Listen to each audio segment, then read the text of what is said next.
Ya, supaya tidak meninggikan diri. Iya, Ya berarti kan? dalam diri Paulus Supaya ada tidak utusan iblis, betul? meninggikan diri. Ya, berarti Supaya tidak meninggikan iya, diri. berarti ada utusan Tidak iblis ada dalam diri Paulus. epilepsi di situ, nggak ada epilepsi. Menurut pendapat Kristen, makanya aku bawa nih. Ini يا هدي يا بشير يا طبيبي نبي الله خير الخلق جميعا له أعلى المناسب والمراتب صلاة الله سبحان الله. Bismillahirrahmanirrahim. Assalamualaikum warahmatullahi wabarakatuh. Kaum muslimin yang dirahmati Allah, semoga Allah senantiasa curahkan segala rahmat, segala nikmatnya berkepanjangan dan tiada berhujung dari dunia hingga akhirat. Insyaallah Allah pun kumpulkan kita para kaum muslimin di bawah naungan Allah beserta para nabi, beserta para orang-orang yang Allah kasihi, Allah sayangi, Allah cintai, insyaallah di bawah naungan Allah kelak di mana tiada naungan selain daripada naungannya, insyaallah. Amin amin Allahumma amin. Kaum muslimin, pada kesempatan sore hari ini ya, sampai selesai berbuka puasa ini, saya akan mengunggah sebuah video di mana video ini mengisahkan tentang bagaimana perdebatan akhi semua dan juga ada para hamba Allah yang lain ya, pada debat-debatan muslim yang lain yang seperti biasa ya, naik turun Kristen, yang dimana Kristen itu datang hanya pandai mengamuk-ngamuk saja, tidak ada yang berargumentasi itu dapat berbobot ya, dan tidak dapat pula mereka itu menghadirkan bukti-bukti ya, data-data sebagai bukti dalam untuk menguatkan argumentasi, tapi mereka hanya pamer kebodohan, karena memang di dalam kekristenan itu ya, syarat wajibnya itu mesti bodoh sampai mati. Baik kaum muslimin, demikian videonya. Nggak tahu apa yang tanyakan ini.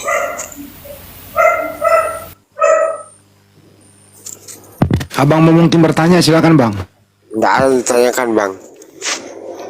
Nyimak aja. Abang masih menuhankan Yesus bang? Tidak. Oh tidak. Jadi siapa Tuhan abang? Ya. Siapa Tuhan abang? Kalau menurut Alkitab Allah. Oh Allah. Yesus Tuhan atau bukan? Utusan. Utusan. Wah mantap. Jadi Yesus bukan Tuhan gitu? Bukan. Mantap. Ya udah Bang Zuma nih, tinggal di asyhadu aja ini.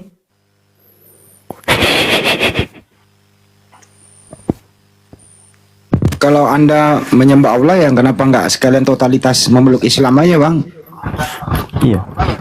Itu maksudnya. Silakan Bang Yuma. Bismillahirrahmanirrahim. Butuh proses bang. Iya, jadi gini, Pelan-pelan. posisi saudara-saudara kita yang tidak menuhankan Yesus adalah mereka yang kemudian tidak mengikat diri terhadap pengajaran Paulus tentunya. Mau tidak mau harus berada pada keadaan itu. Karena Paulus sendiri mengatakan dalam Roma 10, nomor 9, nomor 10, jika mau selamat harus mengakui Yesus itu sebagai Tuhan. Yang pertama. Nah, Itu sekarang yang kita Roma bang. iya, betul. Itu makanya Pauluslah yang kemudian yang mengajarkan itu. Kalau tidak menuhankan Yesus, artinya saudara Kristen juga terlepas dari ajaran Paulus itu sendiri. Lalu, ketika orang Kristen mengakui bahwa Yesus itu adalah utusan, maka harus dijelaskan kemudian bahwasanya Yesus ini adalah utusan hanya untuk umat Israel saja. Maka kita di luar Bani Israel tidak memiliki kemudian kesempatan untuk menjadikan Yesus sebagai tujuan di dalam beragama. Karena Yesus mengatakan, aku diutus hanya kepada domba yang hilang dari umat Israel. Dengan demikian, kita bukan domba.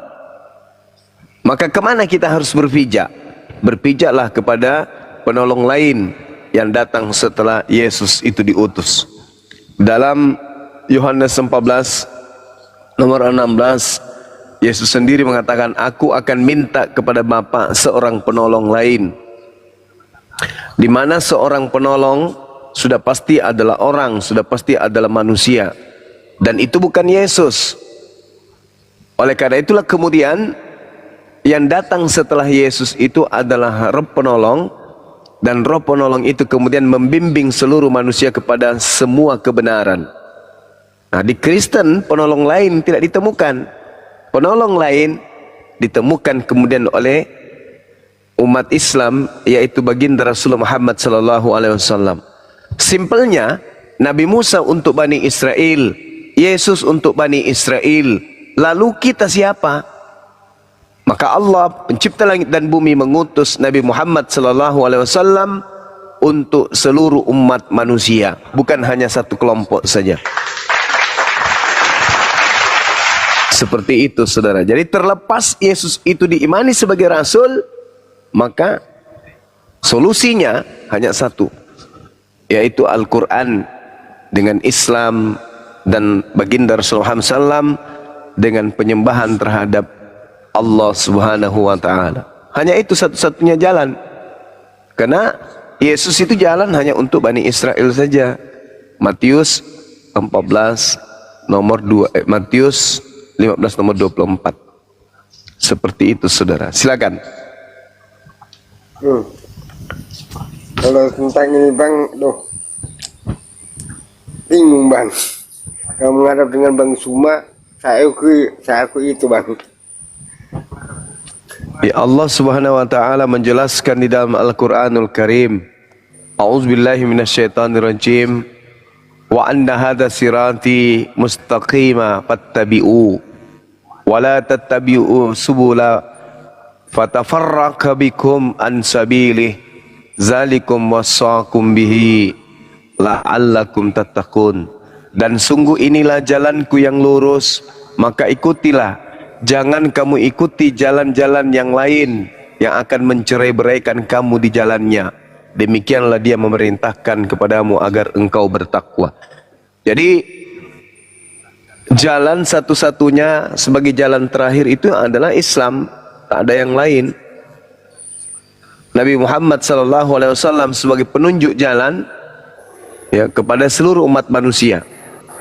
Maka hari ini yang harus kita teladani, yang harus kita ikuti adalah baginda Rasul Muhammad SAW di bawah panji Islam dengan mengkitabkan Al-Quran dan menyembah kepada pencipta langit dan bumi Allah Subhanahu wa Ta'ala.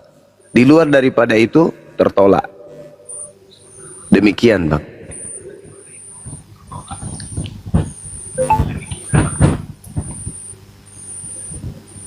Ya, menurut saya masih butuh proses Bang. Iya, belajar terus. Belajar terus, Bang, belajar Ya, terus. saya selalu mengikuti konten-konten Bang Suma Alhamdulillah. semua. Ketika Olan dan Yoga bersahadat saya ikuti. Iya, mudah-mudahan Abang Immanuel dapat hidayah. Amin. Pelan-pelan. Terima kasih atas penjelasannya, hikmahnya, hidayahnya. Iya, Bang. Terima kasih Bang banyak. Sama-sama. Ini semua itu. Bang Muhammad itu utusan, Isa juga utusan, Yesus juga Masya utusan. Allah. Semua utusan, nggak ada yang dikatakan Tuhan di sini. Alhamdulillah. Kalau ada yang mengatakan Yesus itu Tuhan, berarti itu bidah. Bidah Kristen, sungguhnya penyesat. Iya. Tidak lama saya ikuti Bang Suma tentang konten Bang Suma, lama sekali. Banyak video saya simpan. Alhamdulillah. Ya sekinya gitu aja Bang. Nanti berikutnya saya akan diskusi ketemu lagi di komal-komal berikutnya. Amin. Bang Immanuel mau mualaf? Ya.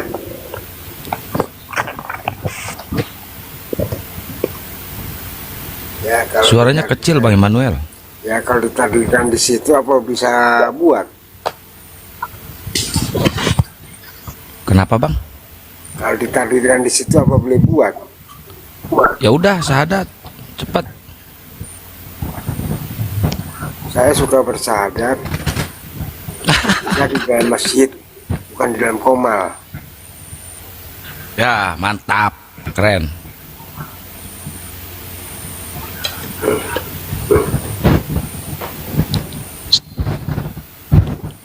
Bang Nias, Muslim apa Kristen Bang Nias?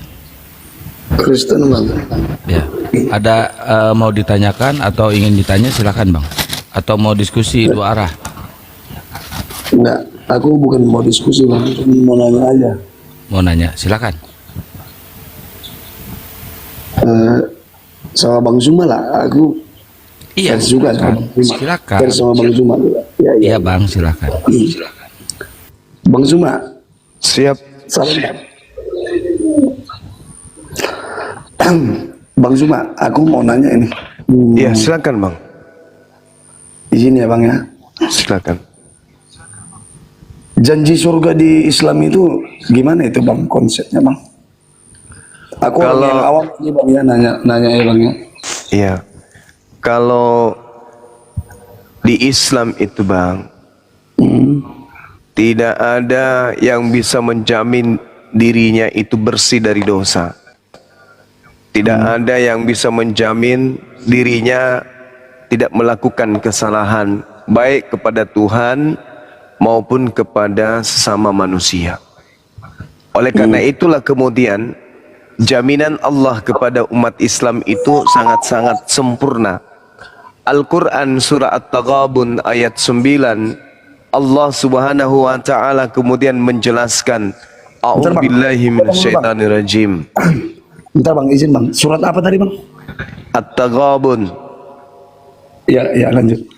At-Taghabun ayat 9. Kalau tidak salah dia surah ke-64. Iya. QS 64 ayat 9. Iya, lanjut bang. Yauma yajma'ukum liyaumil jam'i dzalika yaumut taghabun.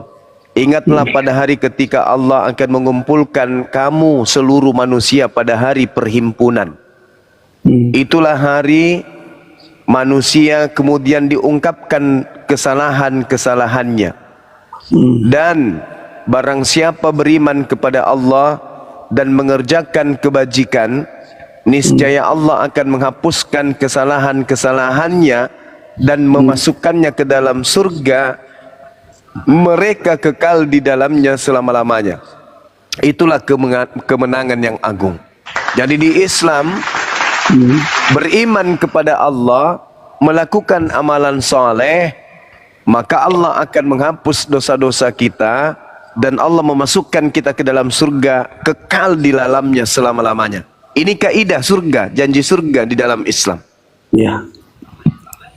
Seperti itu kawan. Ya, Juga ya. iya silakan. Juga diterang. Iya silakan. Nah bang, ada jaga anak nih. Bang. Iya. Juga diterangkan di dalam Al-Quran surah Fussilat ayat 30, QS 41 ayat 30. A'udzubillahi minasyaitonirrajim. Innal ladzina qalu rabbunallah tsumma istaqamu tatanazzalu alaihimul malaikatu alla takhafu wa la tahzanu wa abshiru bil jannah. Sesungguhnya orang-orang yang berkata, Tuhanku adalah Allah, kemudian mereka meneguhkan pendirian mereka, maka malaikat-malaikat akan turun dan akan berkata, janganlah kamu takut, janganlah kamu bersedih hati, dan bergembiralah kamu dengan surga yang telah dijanjikan Allah kepadamu. Nah ini umat Islam jelas kaidahnya. Innal ladzina qalu rabbunallah, barang siapa yang berkata Allah adalah Tuhanku, maka kata Allah, bergembiralah kalian dengan surga yang telah dijanjikan kepada kalian. Tuh jaminannya sangat jelas sekali. Iya. Makasih Bang penerangannya. Iya. Terima kasih Bang N. Pertanyaan selanjutnya boleh nggak Bang? Boleh. Itu jaminannya tadi kan, jaminan surganya kan. Iya. Tetapi aku mau tanya nih Bang, soalnya di Kristen kan beda itu surganya sama surga Islam. Iya. Kalau surganya Islam, aku betul nggak tahu isinya apa itu Bang. Yang namanya surga itu tempat keselamatan, tempat kebahagiaan.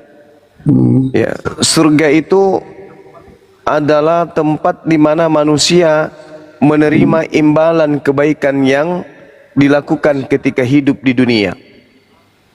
Di dalam Al-Quran banyak diceritakan, kemudian misalnya dalam surah Ar-Ra'd ayat 29, surga adalah Ar-Ra'd ayat 29, surga adalah tempat kebahagiaan yang kekal. Kemudian Toha ayat 75, surga adalah tempat yang mulia. Lalu kemudian Al-Hajj ayat 56, surga adalah tempat yang penuh dengan kenikmatan. Kemudian Ar-Rum ayat 15, surga adalah tempat berbahagia. Surah Luqman ayat 8, surga adalah tempat yang penuh dengan keceriaan, kebahagiaan, kenikmatan. As-Sajdah ayat 19, surga adalah tempat tinggal yang paling indah. Asy-Syura ayat 22, surga adalah tempat untuk mendapatkan apapun yang diinginkan di sana. Kemudian surah Al-Jasiyah ayat 30, surga adalah keuntungan yang nyata. Kemudian At-Talaq ayat 11, surga adalah tempat yang penuh dengan rezeki. Al-Buruj ayat 11, surga adalah tempat yang penuh dengan keberuntungan yang besar. Itu surganya Islam. Banyak ya Bang. Iya. Detailnya itu seperti itu Bang. Cuman kalau saya bacakan ayatnya satu-satu panjang. Ya. Tapi makasih lah Bang udah terangkan sedemikian begitu. Iya. Tapi terakhir ini Bang. Silakan. Ya. Memang merasa puasnya aku Abang menjawab begitu. Cuman yang ku tanya terakhir, Nabi Muhammad ini yang pemimpinnya Islam bukan? Gimana? Nabi Muhammad pemimpinnya Islam bukan? Nabi Muhammad pemimpin apa? Pemimpin umat Islam. Iya, betul. Ya. Jadi Nabi Muhammad ini udah di surga nggak apa di mana nih, Bang? Nabi Muhammad sallallahu alaihi wasallam diterangkan di dalam Al-Qur'an surah Ali Imran ayat 169 bahwasanya beliau berada di sisi Allah. Beliau mendapatkan rezeki di sisi Allah. Wala tahsabannal ladzina qutilu fi sabilillahi amwata bal ahya 'inda rabbihim yurzaqun. Bahwa Nabi Muhammad itu tidak meninggal, tidak mati. Dia hidup dan mendapatkan rezeki di sisi Allah Subhanahu wa taala. Al-Qur'an surah Ali Imran ayat 169. Artinya dia udah di surga bersama Allah begitu ya? Ya, bisa jadi rohnya sudah ada di surga. Bisa jadi. Jangan buat ragu aku Bang, maksudnya jangan buat ragu aku, jangan bilang bisa jadi. Artinya, kalau berdasarkan Al-Quran surah Ali Imran ayat 169, beliau sebenarnya hidup di sisi Allah. Seperti itu Bang. Itu Al-Quran yang menerangkan itu. maksudku gini Bang, artinya makanya aku tanya, jangan abang buat aku ragu. Seandainya Muhammad sudah ada di surga, aku masuk Islam ini. Al-Quran menerangkan itu Bang. Wala tahsabannal ladzina qutilu fi sabilillahi amwata. Dan jangan sekali-kali kamu mengira bahwa orang yang meninggal di jalan Allah itu mati. Sebenarnya dia itu hidup di sisi Tuhannya, dia mendapat rezeki. Nabi Muhammad mati dalam keadaan memperjuangkan dinul Islam. Beliau mati kemudian di jalan saat berjuang untuk menegakkan dinul Islam. Artinya dia mati syahid, dan orang yang mati syahid, mereka itu hidup di sisi Allah dan mereka mendapatkan rezeki. Hanya saja kemudian, karena itu adalah alam gaib, alam yang dirahasiakan oleh Allah, kita makhluk biologis ini tidak mampu kemudian melihat seperti apa keadaan alam gaib tersebut. Kalau kita ingin tahu nantinya, maka tunggu giliran, antri. Bisa jadi Anda duluan, saya belakangan, atau sebaliknya, saya belakangan, Anda yang duluan. Gitu Bang.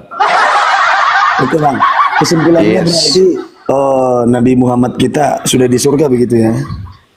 Ya, bisa saya katakan kalau surga itu adalah berada pada sisi Allah, maka baginda Rasulullah Muhammad SAW berada di surga. Kesimpulannya begitu ya? Iya, insya Allah. Tunggu ya Bang ya penjelasannya Bang Cuma. Makasih Bang. Masya Sehat Allah. selalu ya Bang Cuma ya. Sehat selalu Bang. Bang Sus, syukran. Iya Bang, iya Bang. Bang N. Sehat selalu, Nanti, amin, insya Allah. Saudara juga ya. Ya oke Bang. Oke.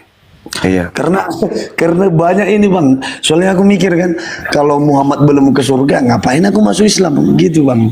Prinsipku. Iya. Gini aja, Anda sebanyak-banyaknya bertanya sekarang Bang. Mumpung ada kesempatan untuk bertanya Bang. Jadi sebenarnya gini. Bang Zuma. Iya malam.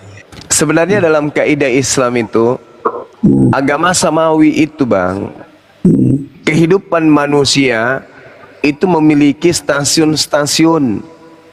Yang pertama alam roh, lalu kemudian alam rahim, lalu kemudian alam bumi, lalu kemudian alam barzah, lalu kemudian surga atau neraka. Semua orang yang meninggal dunia hari ini itu secara aturan mereka hidup di alam barzah, alam yang bukan dunia dan bukan juga akhirat, berada di tengah. Jadi dia belum ke akhirat karena belum kiamat, tetapi dia juga bukan di dunia karena dia sudah tinggalkan dunia. Makanya dikatakan meninggalkan dunia, menuju kepada kebangkitan untuk di yaumul hisab, lalu kemudian nanti setelah ditimbang apakah dia di surga atau dia di neraka. Terkait dengan Nabi Muhammad, Nabi Muhammad berada kemudian di alam roh. Sama ketika kemudian manusia belum eksis sebagai makhluk biologis. Kita semua ada berada di alam roh. Tetapi surga nerakanya orang yang sudah meninggal itu nampak di kehidupannya sebagai makhluk yang tadinya ada di dunia. Kalau orang itu adalah orang yang beramal soleh, maka di alam barzah dia sudah diberikan kenikmatan-kenikmatan surga.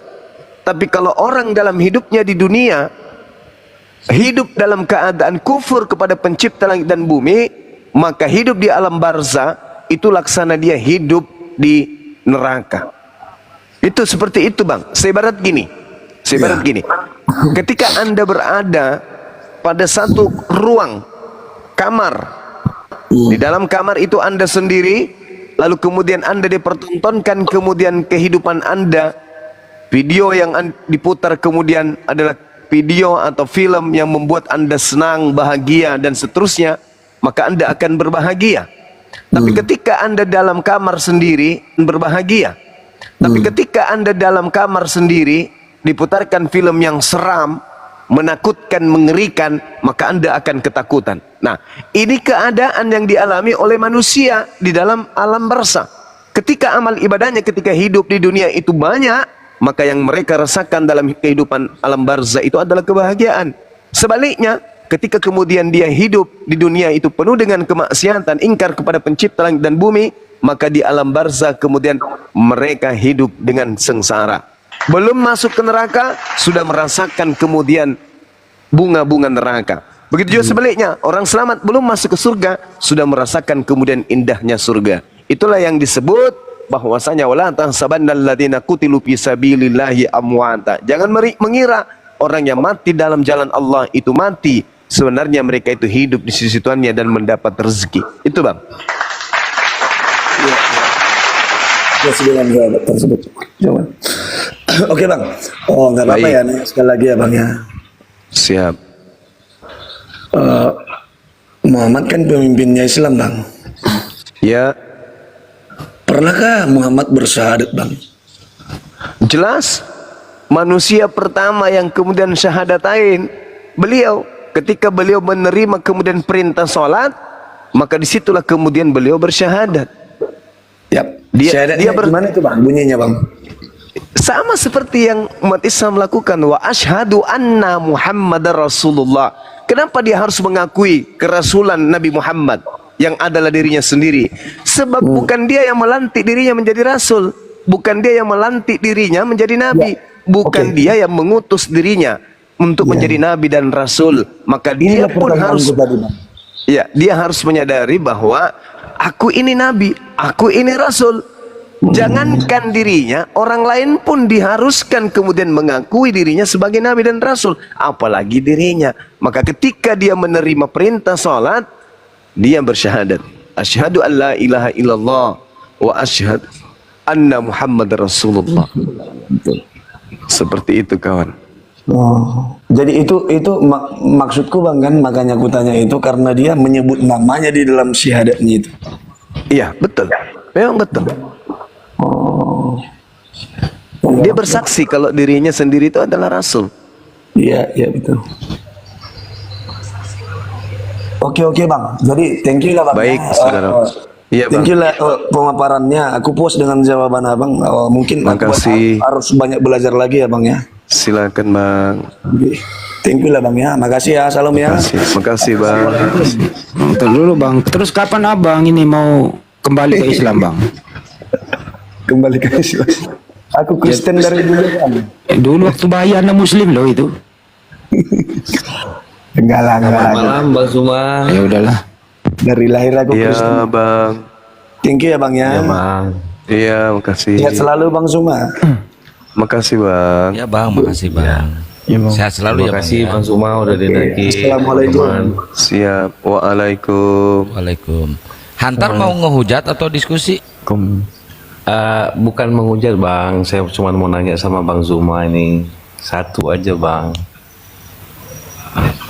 Ya silakan, tapi jangan ngeyel ya. Oke siap. Jadi begini Bang Zuma, tadi kan Bang Zuma bernarasi ataupun berdakwah mengenai Nabi Muhammad. Nabi Muhammad sudah berada di sisi Tuhan, berarti sudah meninggal ya, wafat ya. Iya. Wafatnya itu karena apa Bang Zuma? Karena ajalnya sudah sampai. Mohon maaf Bang Zuma, ajalnya udah sampai. Iya. Dengan jalan apa Bang? Jatahnya hidup di dunia udah selesai. Maka beliau kembali, innalillahi wa inna ilaihi raji'un.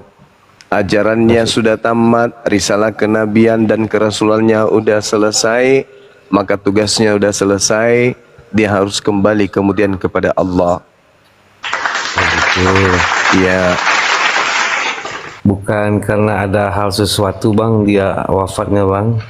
Nggak ada, karena memang sudah selesai, masanya sudah selesai. Oh gitu. Mohon Ya. maaf Bang, bukannya Yang diracun itu Yesus, Hunter. Ya, kalau mengenai saya racun, yang diracun itu Yesus, betul. ada dalilnya Bang? Bukan mati karena diracun Bang. Ada Iya, dalilnya nggak sekarang. Yesus diracun Bang? Ada. Yohanes Gimana, Bang? 19 Yohanes 19 nomor 30.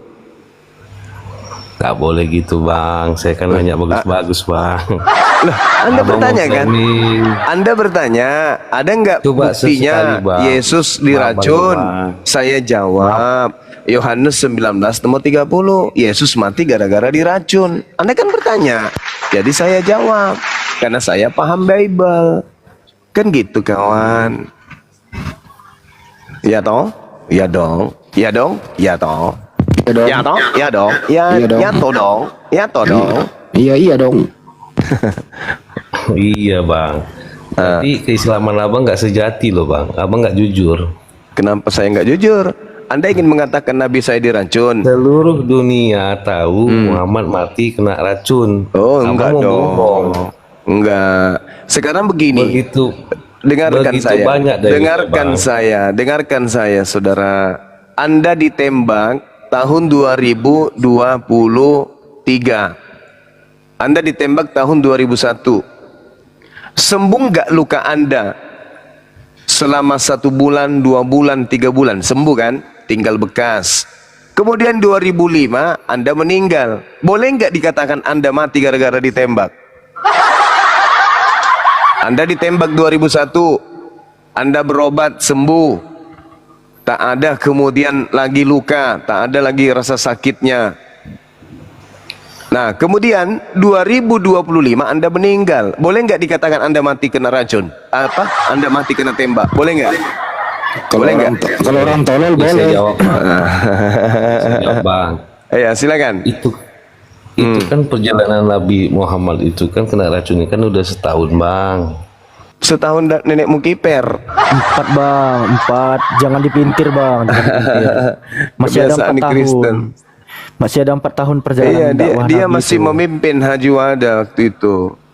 Artinya Kok 4 saya tahun, dibilang? 4 tahun setelah beliau makan daging yang dibumbuhi dengan racun, beliau Nah, masih itu, berdakwah Bang. selama Abang Juma baru 4 jujur. tahun. Loh, saya tahu, saya paham. Iya, Ketika Bang. kemudian perang Badar, beliau diracun oleh orang-orang kafir. Oleh orang kafir beliau diracun dan tidak mati pada hari itu juga. Berbeda dengan Yesus, minum setetes sedikit aja anggur asam dia dimakan, mati dia. Beda dong. Framing abang, framing. Hah? Coba Anda baca Yohanes 19:30. Coba Anda baca. Enggak. Coba Anda baca. Dia baca Detik Alkitab, abang itu, ngawur bang. detik itu kubacakan sama Anda ya. Nah, inilah kalau Coba berani jujur bang. Tampilin aja, Pi. Tampilin, Pi. Dia baca. ini Tampilin, kalau penyembah roh halus ini begini memang dia. Dia Sorry, Bang tajam, Juma, saya dia kan naik tajam dia tajam bertanya, tapi giliran disampaikan Bibelnya mulai tuyul otaknya nggak berfungsi. Sesudah Yesus meminum, Bang, mulai framing, Bang. dengar. Sesudah Yesus minum anggur asam itu, berkatalah dia sudah selesai, lalu matilah Yesus.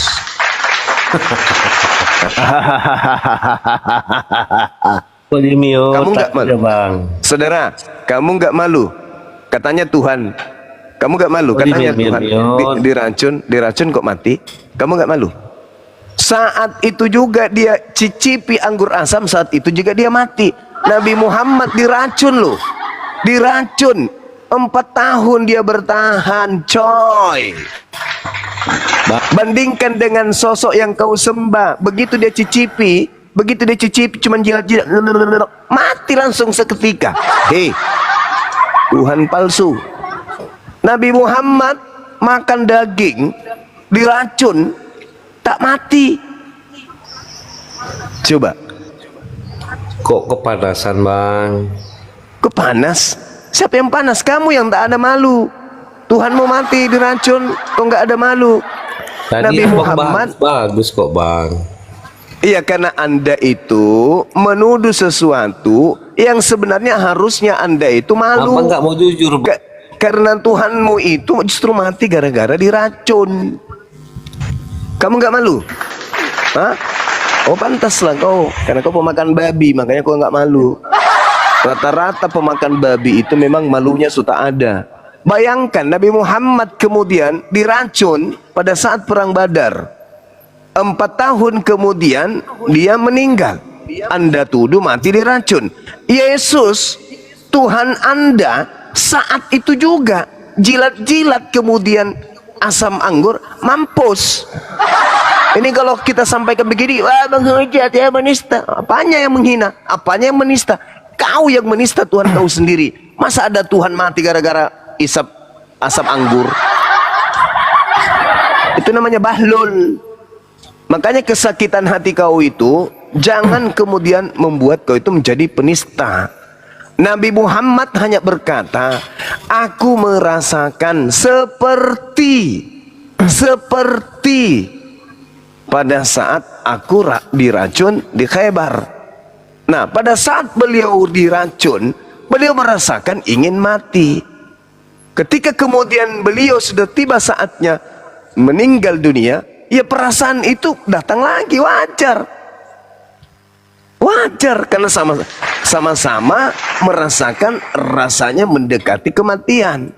Mati diracun, mati ditombak, mati tenggelam, mati digorok, sama rasanya, sama-sama mati.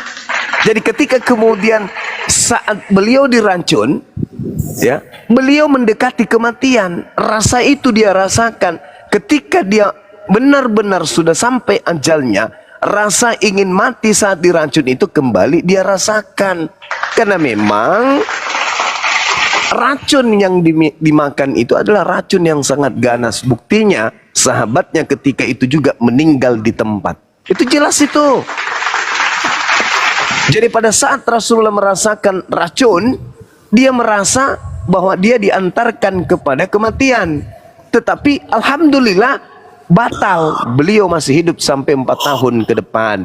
Sedangkan kemudian ketika dia ajalnya tiba, rasa kematian yang dirasakan setelah dia makan racun itu kembali muncul. Tapi bukan karena racunnya, tapi karena memang sudah ajalnya. Berbeda dengan Tuhan kau. Jadi Yesus itu berdasarkan Yohanes 19:30, orang Kristen di Indonesia ini harus tahu. Menurut Bang Suma, berdasarkan Yohanes 19:30, Yesus mati bukan karena disalib, tapi Yesus mati gara-gara minum racun anggur asam. Bantah saya kalau anda keberatan. Yesus mati bukan karena disalib, Yesus mati karena diracun. Maka harusnya Kristen jangan gantung salib di leher, gantung botol racun rundup atau sianida. Harusnya gereja-gereja itu ganti itu lambang salib, karena Yesus bukan mati karena disalib, Yesus mati karena diracun. Maka ambillah itu botol sianida atau botol rundup atau racun apapun itu, jadikan sebagai simbol di gereja. Fakta itu kitabmu tuh yang mengatakan itu, Yohanes 19:30 tuh. Di Alfi, di Mitul di Alfi terganggu diskusinya di Alfi. Oh sih. Ada batu-batu. Iya, saya kira begitu cukup ya. Saudara-saudara Kristen, mulai hari ini Anda harus paham, Yesus mati bukan karena disalib, Yesus mati karena diracun. Bang Juma, izin sebentar Bang Juma. Iya, izin silakan. Bang Juma. Saya juga rasanya pernah mendengar bahwasanya tujuan Rasulullah itu diracun oleh yang meracun, ingin membuktikan apakah benar Rasul itu adalah Nabi. Ternyata yang meracun itu diakuinya memang sebagai Nabi. Dan yang meracun akhirnya masuk ke dalam Islam. Ya betul, Masya Allah. Thank you Bang. Ya ini ada Wis Muslim apa Kristen Wis? Dibuka mulutnya Wis. Kabur. Ini masih Joseph.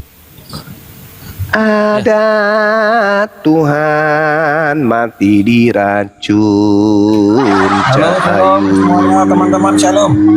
Ya Salmon, apa kabar? Sehat Bang Juma. Apa kabar Bang Juma? Iya sehat Bang. Oke. Kok Salmon Pak? Gurunda Salmon. Ini si Gabriel yang kemarin ngeritik Al-Quran cara penulisannya. Oke, kita mulai diskusi ya Bang Juma ya. Iya.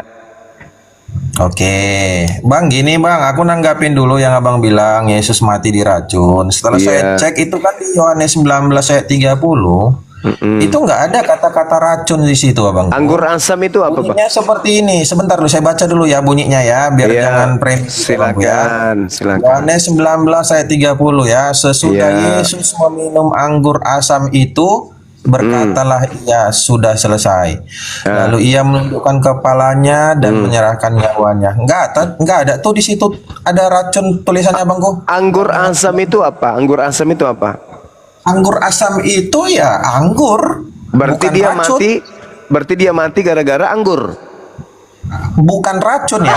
Bukan ada racun di situ ya. Jadi keracunan anggur dong, kan sama aja pun. Ada orang gini, Bang. Kalau kita coba gini, Bang. Ada orang yang kalau di Islam bilang sakaratul lah. Udah. Tentunya kalau di sakaratul maut, orang-orang Islam kan sering mengatakan ketika mau meninggal orang sering haus namanya kan, sebelum menjelang kematiannya. Tetapi ketika dia minta air, tolong berikan air sama aku haus gitu loh. Ketika dia minum air itu lalu dia meninggal, apakah yang diminumnya itu racun, Bang Juma? Kan belum tentu. Dari mana Abang Ini bisa sudah mengambil- ini Dari sudah mana jelas Bang lalu Juma apa? mengambil- Iya, tetapi apa, dari mana apa yang Abang menyebabkan Juma apa yang bisa mengambil menyebabkan kesimpulan? kematian apa yang menyebabkan kematian Yesus? Assalamualaikum warahmatullahi wabarakatuh. Waalaikumsalam warahmatullahi wabarakatuh. Mazmur 69 ayat 21, Yesus diramalkan, dinubuatkan mati diracun. Oh, nggak ada yang satu-satu dulu di sini dulu. Bang Juma bilang 1930. Dari nubuatannya lah.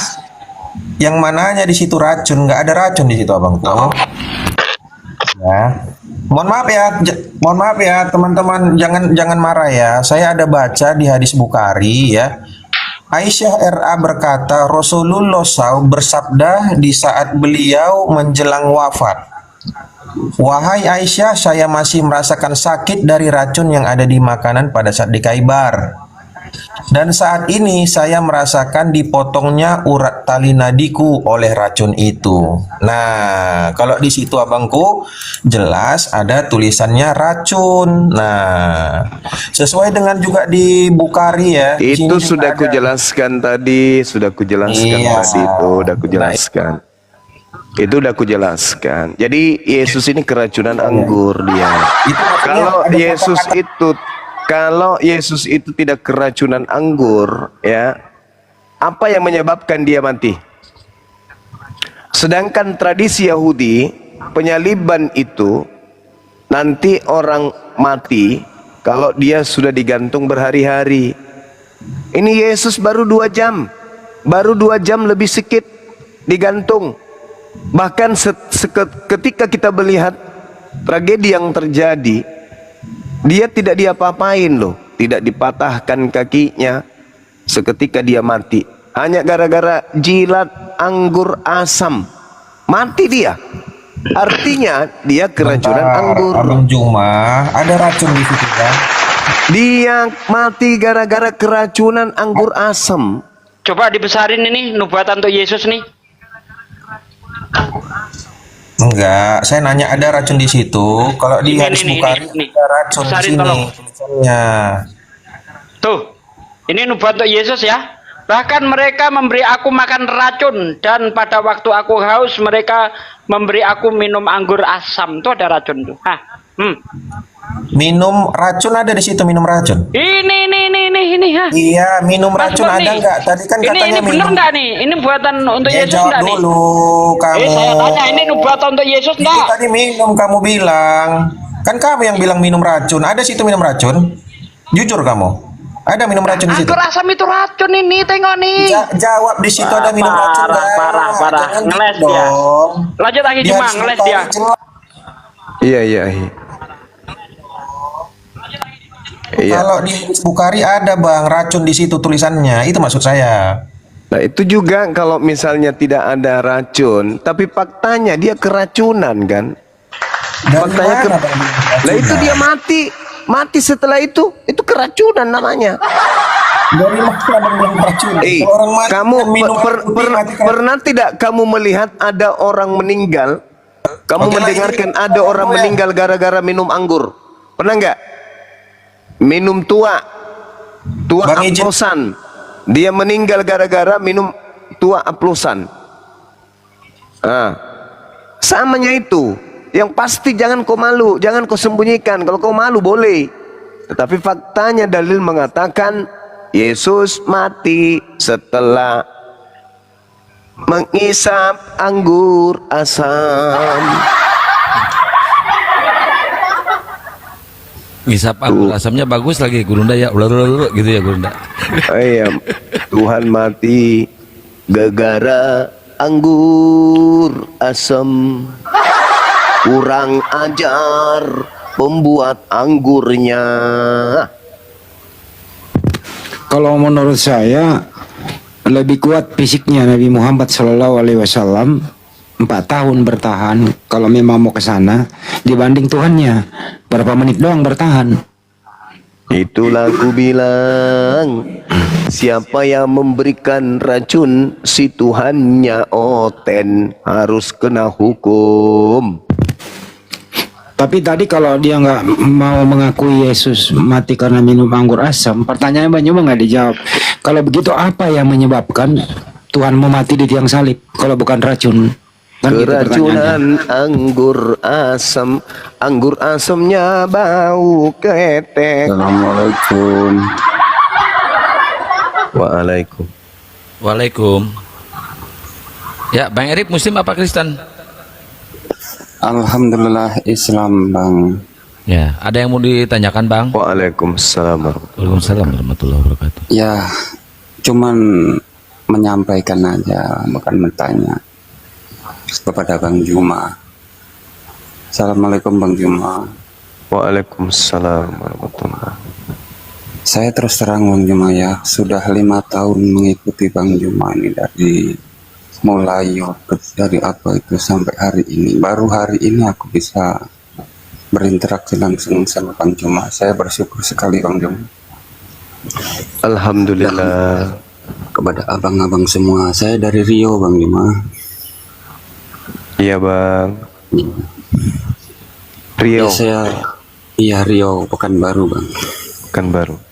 Di Siak. Agak jauh lah, masih 5 jam dari Siak. Oh. Di kotanya Bang. Iya. Ya, tidak menyangka malam ini aku bisa jumpa. Udah lama aku pantau-pantau ingin masuk di komalnya ini, termasuk Bang Handi juga. Abang-abangku semua lah. Iya, aku berdoa semua supaya sehat semua. Amin. Cuman ada Bang kekurangannya ini. Seharusnya ya aku mohon ya jangan satu Bang Juma lah. Kalau bisa aku mohon Bang Juma supaya setiap provinsi itu ada Bang Juma lah. Supaya agar nanti Bang Jumanya itu berhalangan ada gantinya. Sebab saya pantau di komal-komal banyak orang-orang Islam itu kadang yang kurang lah pengalamannya, jadi ya, bahan di situ kan, itu aku yang kurang.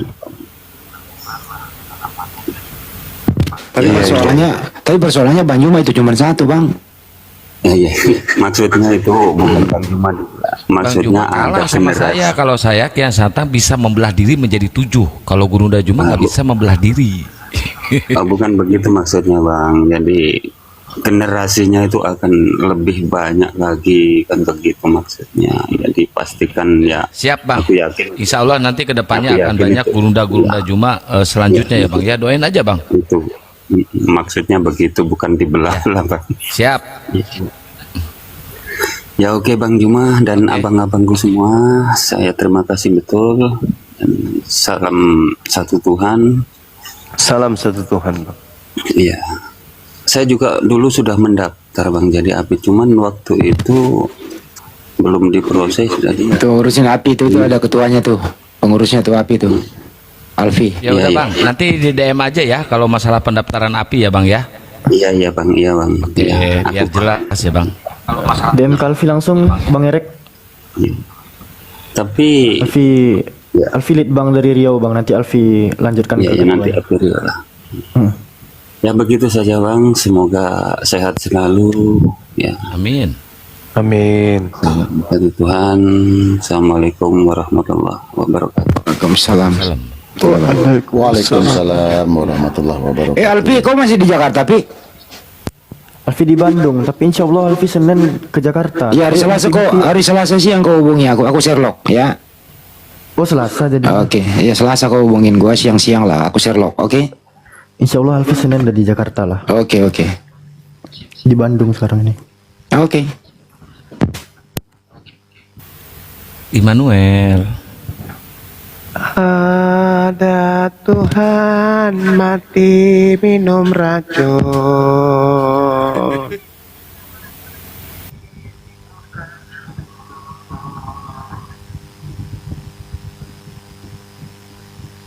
Tuhannya siapa letoy?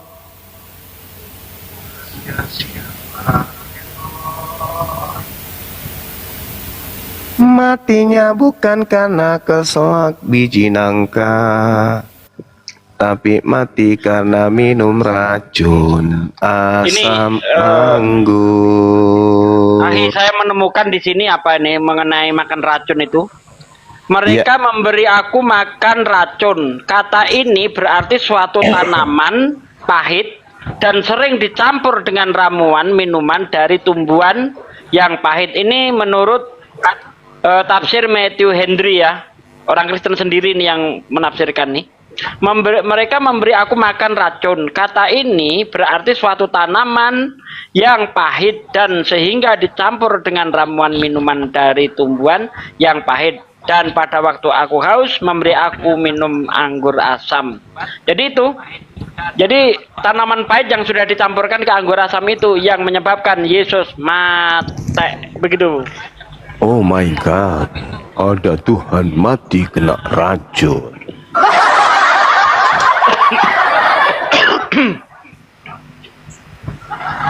Sebenarnya teman-teman Kristen yang tadi ini data yang tertulis diingkari, terus dia menyerang kepada Islam dengan argumentasi dan nafsunya sendiri. Inilah yang terjadi sebenarnya. Artinya apa di sini? Nggak ada kejujuran. Yang dia tampilkan adalah kebencian. Itu intinya. Betul.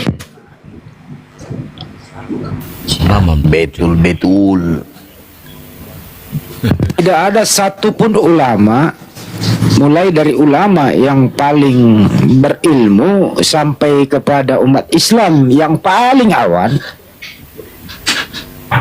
awamnya, tidak ada ilmu yang pernah kita dengar Nabi kita mati diracun. Tiba-tiba ada orang pemakan babi datang mengatakan Nabi kami mati diracun. Nah ini benar-benar orang datang ini ya, penuh dengan kebencian, ketidaksukaannya terhadap Nabi kami, ya itu juga agama Islam. Ya kalau nggak suka minimal ya nggak suka aja lah. Janganlah menambah kebotalanmu di sini, nggak enak didengar gitu loh. Itu artinya ada menambah permusuhan, ingin bermusuhan di sini, bukan mau diskusi namanya. Anda bertanya beberapa kali dijelaskan, nanya lagi gitu loh. Dengan argumentasi itu aja. Padahal itu nggak diyakini oleh umat Islam itu. Sedangkan tertulis jelas di Biblemu, ditanya baik-baik, Tuhan mau mati disebabkan karena apa? Ya kamu nggak bisa menjawab. Datanya tertulis dengan jelas. Yohanes 19:30. Terus Tuhanmu juga mati di tiang salib dalam seketika.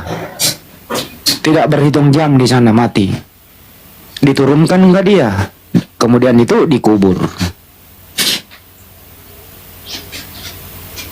Kenapa Kristen tidak mikirin itu? Kok Tuhan saya mati ya?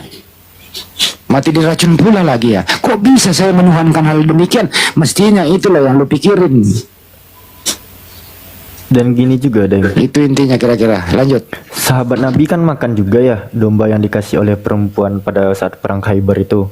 Sahabat Nabi yang bernama Hashir bin Al-Barro itu langsung wafat pada saat menyantap daging kambing tersebut. Nabi nggak langsung. Terus kalau ditanya kenapa Nabi bisa wafat, itu kan masih ada 4 tahun perjalanan dakwah Nabi setelah perang Khaybar. Ya namanya manusia, kullu nafsin za'iqatul maut, setiap yang bernyawa itu pasti akan merasakan kematian. Wajar aja lah Nabi itu wafat gitu. Manusia, jadi Tuhan mati itu nggak logis. Buka mute Bang Immanuel. Gak siapa saya dengan duit 10 ringgit. Bang Laja. Nice sekali. Ya gimana Bang Immanuel? Jangan ngetik di bawah, dibuka aja mute-nya Bang. Udah saya undang tuh, dibuka mute-nya tuh.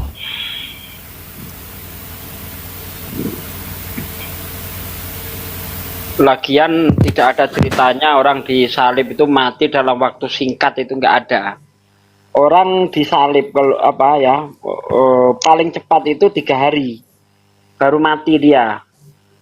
Bahkan saya pernah melihat di TV itu di Filipina ada orang disalib seperti Yesus, dipaku tangannya, dipaku kakinya.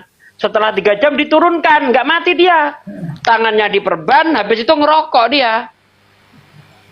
Nah itu mah adegan film ada aja Pak De. Nah, ada bener Bang Andi, dicucuk tangannya, dipaku, bener. Iya. Nah, habis itu ngerokok dia. Itu mah itu mah nggak praktekin doang itu. Nah, sementara itu Pilatus di dalam Markus 15 ayat 44, Pilatus heran. Yesus mati itu heran dia. Karena memang tidak ada fakta orang cepat mati disalib itu nggak ada. Makanya 2 orang yang ada di sebelah kanan dan kirinya Yesus, ya, supaya cepat mati, dipatahkan kakinya untuk mempercepat kematiannya. Sementara Yesus nggak diapa-apain, nggak dipatahkan kakinya dia. Kok cepat mati? Oh, ternyata penyebab kematiannya adalah minum racun. Gitu Bang Andi. Tapi sebenarnya kalau mau introspeksi diri ya, lihat penulis-penulis Bible itu ada nggak matinya yang wajar? Tidak ada. Mulai dari Paulus matinya seperti apa, Lukas, Matius, Markus itu.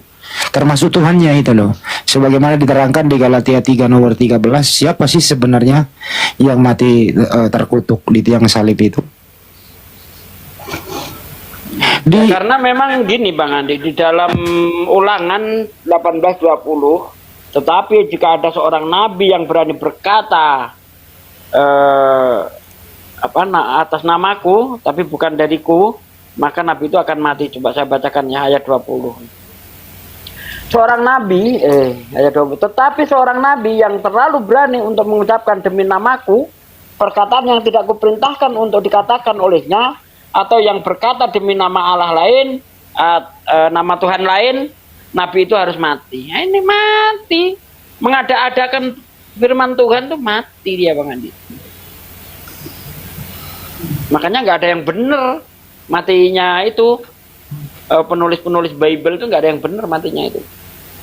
Paulus mati di balik, di salib terbalik itu. Ya mestinya teman-teman yang tadi ini introspeksi diri.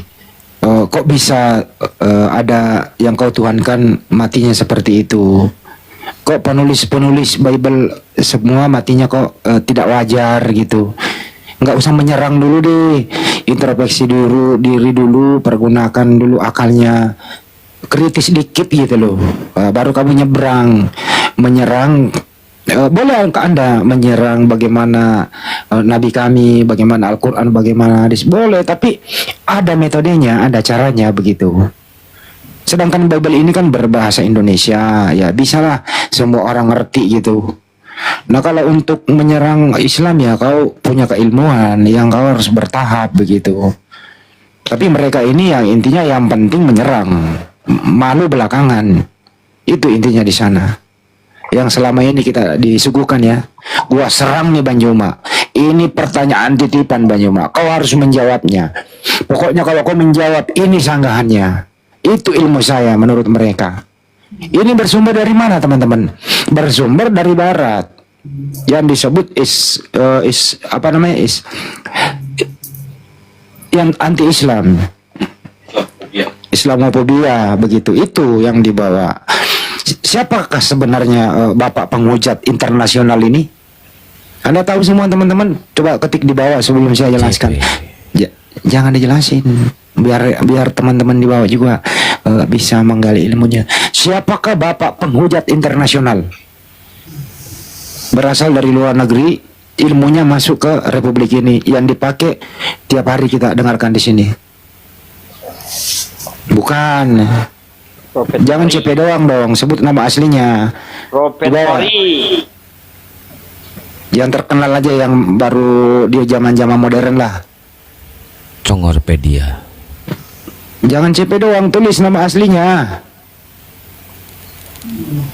Bukan Saifuddin, bukan Saifuddin, bukan Edis, bukan. Ah, itu pintar tuh. Naikkan dia dapat pulsa itu. Siapa ini siapa nih? Dapat pulsa dia. Ya, dapat pulsa, alhamdulillah, syukron. Ya, Ustaz Suki, nanti saya kirimin nomor saya ya. Dapat pulsa. Silakan menghubungi konter HP terdekat besok. Kamu kasih dia aja, bilang saya minta pulsa atau isi paketan 200.000. Kalau dia bilang dari mana, bilang aja Handi Selebes yang nyuruh saya. Kalau dia kenal saya pasti digratisin. Kalau nggak kenal ya lo bayar sendirilah. Kan kita kira-kira begitu. Ini ada FRD Muslim apa Kristen, Bang? Muslim, Bang, Muslim. Ada yang mau disampaikan, Bang? Assalamualaikum warahmatullahi wabarakatuh semuanya. Waalaikumsalam warahmatullahi wabarakatuh. Khususnya Bang Juma nih. Iya, Bang. Ya, halo Bang Juma. Halo, Paman. Mau lagi ngaduk kopi, Bang, campur minyak rem. Saya sudah lama ngikutin Bang Juma. Iya, Paman. Ya, saya dari Bima NTB, Bang Juma. Dombojo. Dekat. Iya, Dombojo. Oh, inae, Masya Allah. Kok tahu Bang Juma? Iya. Bang Juma kan sering banyak orang Bima di Makassar itu. Oh iya. Berarti tetangganya Saifuddin dong. Iya, Saifuddin Ibrahim. Saifuddin, agama. Nggak ada orang Bima yang kayak Saifuddin Ibrahim itu. Orang Bima itu orang fanatik terhadap Islam. Betul. Iya. Tanya sama kan masih saudara kita sama Makassar. Iya, betul. Satu. Ya. Itu kan orang-orang di zaman itu, zaman sekarang. Ini Islam apa bukan sih? Makanya Ya, kalau makanya gua Komentarnya bilang, kayak orang edan gini. Biarin dulu Pak Deko ajar dulu. makanya gue bilang agama di zaman sekarang itu sudah tidak relevan. Agama mana yang tidak relevan? Agama mana yang tidak relevan? Semuanya. Bukan Termasuk Islam ini. Ini bukan Islam. Ya, bukan Islam. Ini menyemot ini, nyemot. Bukan ini, mana ada Coba, Islam semua mengakui. bang, Coba orang kalau banyak kamu beribadah Islam tahu dulu. secara Coba. bersama.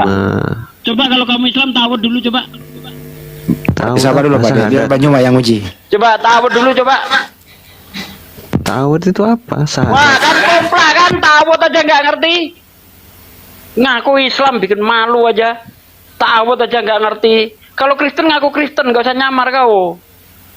Udahlah, nggak usah ngomongin Udahlah, agama. Kita Pak. ranahnya radio. Udah turunin orang-orang aja. gak jelas nih, turunin Bang Andi. Jangan diturunin, gue mau ajak dia debat. Taruh dulu. Jangan polarisasi dong, hanya mau berbaur sama orang-orang. Ya yang- sekarang kau bertuhan nggak? Iya. Siapa nama Tuhanmu? Siapa nama Tuhanmu? Nama Tuhan Allah. Di mana kau mengambil kata Allah itu? Tertulis di mana? Di Al-Quran. Al-Quran tertulis di mana itu? Di ayat berapa? Quran surat apa? Untuk apa? Quran surat apa? Ya, Quran ada itu surat di apa? ayat-ayat Al-Quran. Di mana Banyak. tertulis? 1, 2, 3. Ya, Jawab dulu. banyak bang di dalam Al-Quran. Di mana tertulisnya? Kalau banyak, satu Ya, aja. untuk memvalidasi apa gua harus jawab Di itu? mana tertulis itu? Yang kau bilang Allah itu Sekarang kosong, jawab tertulis dulu. di mana? 1, Respon dulu 2, pendapat gua. 3. Itu aja udah. Ngapa nyamar-nyamar kayak gitu? Gak pede dengan agamamu atau gimana? Ya, Bang Hendrik, ada penting apa Bang Hendrik? Dibuka mute-nya Bang. Semua agama itu baik. Bang Hendrik, dibuka Semua mute-nya Bang. yang paling parah tadi ini loh. Agama sekarang itu sudah tidak relevan lagi kata dia gitu. Berarti kalau tidak relevan, kamu mengaku Islam, agamamu tidak relevan lagi dong. Kan kocok kau itu. Kau mengatasnamakan dirimu Islam, terus kau bilang Islam tidak relevan lagi, kan kucluk. Itu tidak relevan lagi dengan nenek moyangmu itu. Dasar kucluk kau. Assalamualaikum. Waalaikumsalam warahmatullahi wabarakatuh. Ada apa Bang Hendrik? Assalamualaikum. Waalaikumsalam warahmatullahi wabarakatuh. Pak Ustadz, tolong minta tolong. Tolong apa Bang? Saya minta tolong sama Bang Zuma. Apa? Saya minta tolong sama Bang Zuma, tolong jelaskan masalah Tritunggal. Nggak bisa Bang. Nggak bisa, itu mahalo itu ada aja Bang ini bertanyanya. Nanti ada oten Mbak, baru Anda bertanya. Gua juga lu suruh monolog.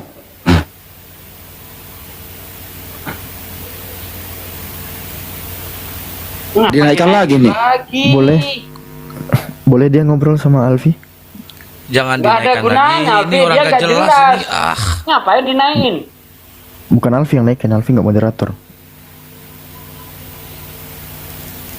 Alfi yang hadapin dia, coba naikin nggak apa-apa daripada Nggak usah lah. nggak ada mainan. Nggak usah.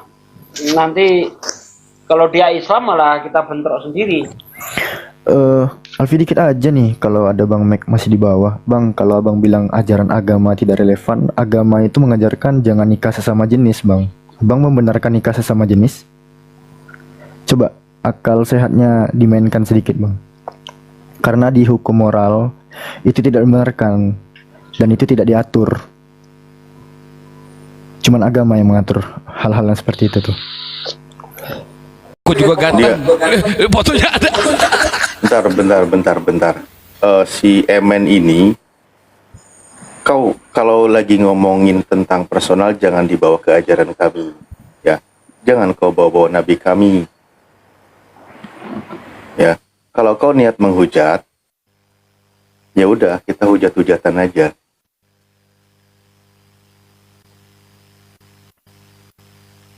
Kalau mau ke diskusi.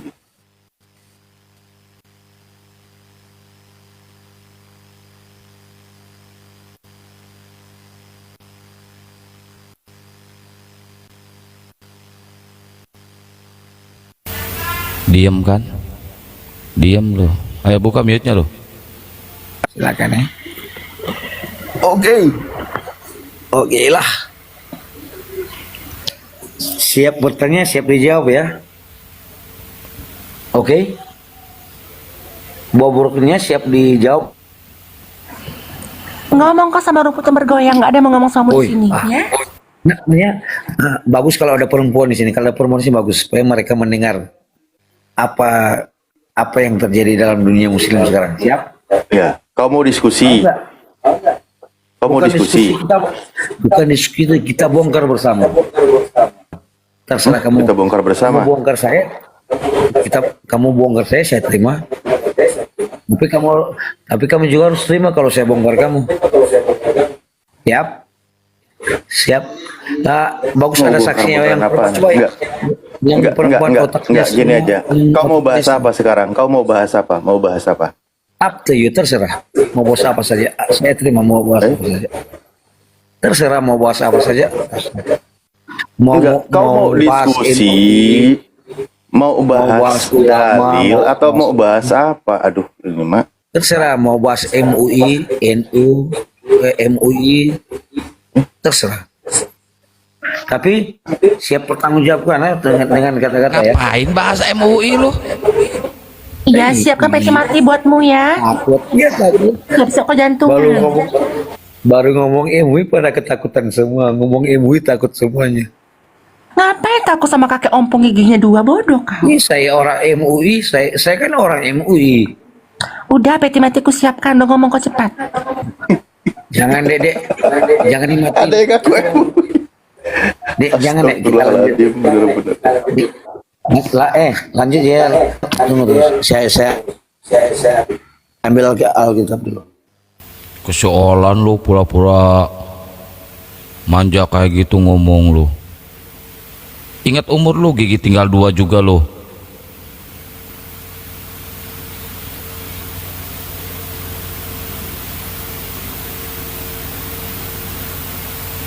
Ini saya sudah bawa Alkitab.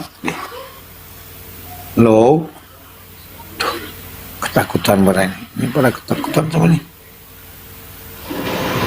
Halo bos-bosku. Assalamualaikum warahmatullahi wabarakatuh. Saya sudah buka Ustaz, Quran ini ya. Baginda ini Muslim apa Kristen Baginda? Waalaikumsalam warahmatullahi wabarakatuh. Wih, coba. Enggak. Kau ngaku MUI dari mana? Coba saya pengen tahu. Enggak, perlu kau tahu. Enggak, bukan. Pembuktian aja. Kita ngomong sekarang jangan basa-basi dalam dunia persilatan ini, jangan basa-basi. Iya, jangan basa-basi. Kau kan mengaku MUI. Coba baca dulu. MUI ini apa? Baca dulu. Nih, yang ringan dulu. Guna apa saya baca yang artinya? Mana artinya? Baca. Mana artinya biongo lu? Kok mana artinya belagoglo? Dia oten ini Ustaz, dia oten. Jangan bikin saya jadi orang Arab. Mana artinya biongo lu? Hei, kau ngaku MUI. Ini apa ini? Kau tadi ngaku MUI. Mana artinya? Sudah tua-tua begini bodoh saya kayak gitu. Mana artinya? Ke neraka Ustaz puasa. Benci saya, ngaku dari tadi kau ngobrol bawa-bawa nabi kami. Lagi ngomong pribadi kau bawa nabi kami. Sekarang kau ngaku tadi aku orang MUI. Tadi dengar gak ada yang bilang kayak gitu? Anda bang, cocok jadi kafir itu Anda cocok. Anda cocok. Anda cocok jadi kafir. Oke, kalau dia waktu dia habis syahadat dia nggak lama sunat, mungkin masih bisa diselamatin gitu. Iya betul. Ya. Susah memang susah. Hati Anda tertutup. Zuma, Bang bantuin Bang, mintain follow akun dong Bang. Kenapa ini Dek? Ini akun kecil Bang, akun aku ditombak si Romawi terus. Silakan. Akunnya saudari kita Dinda Unirifa di follow semuanya supaya bisa kuat. Di follow ya teman-teman. 2000 lebih yang ada di sini teman-teman, silakan di follow Unirifa supaya akunnya sebagai akun siar untuk bisa kuat. Silakan. Jadi yang datang kepada model begini terus dia mau syahadat lagi masih boleh nggak tuh? Boleh, boleh Ahi. Al-Quran mengatakan begini. Di dalam Al-Quran gini, tapi Al-Quran itu penegasannya luar biasa Ahi. Jadi ketika kemudian mereka beriman, lalu kemudian mereka kufur kembali, Allah kemudian mengunci hati mereka. Innal ladzina amanu tsumma kafaru tsumma amanu tsumma kafaru tsumma zdadu kufra lam yakunillah liyaghfira lahum wa la liyahdiyahum sabila. Sesungguhnya orang-orang yang beriman lalu kafir, murtad, kemudian beriman lagi, lalu kemudian kafir lagi, lalu bertambah kekafirannya, maka Allah tidak akan mengampuni mereka dan tidak pula menunjukkan kepada mereka jalan yang lurus. Karena mereka sengaja melakukan perlawanan kepada Tuhan. Seperti itu.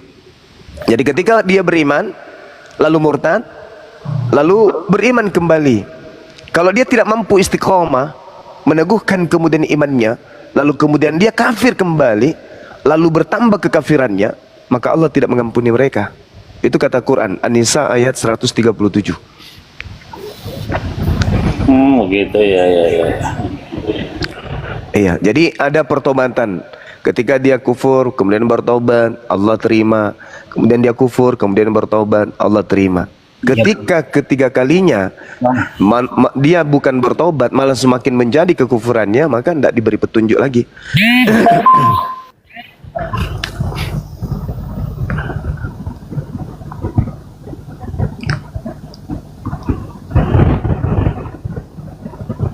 Atau mungkin waktu dia mualaf itu nggak ada pembinaan, kan kalau di API kan ada pembinaan langsung gitu, bahkan sunat langsung di Saja ngaku-ngaku dia Bang Billy bawa Habib segala.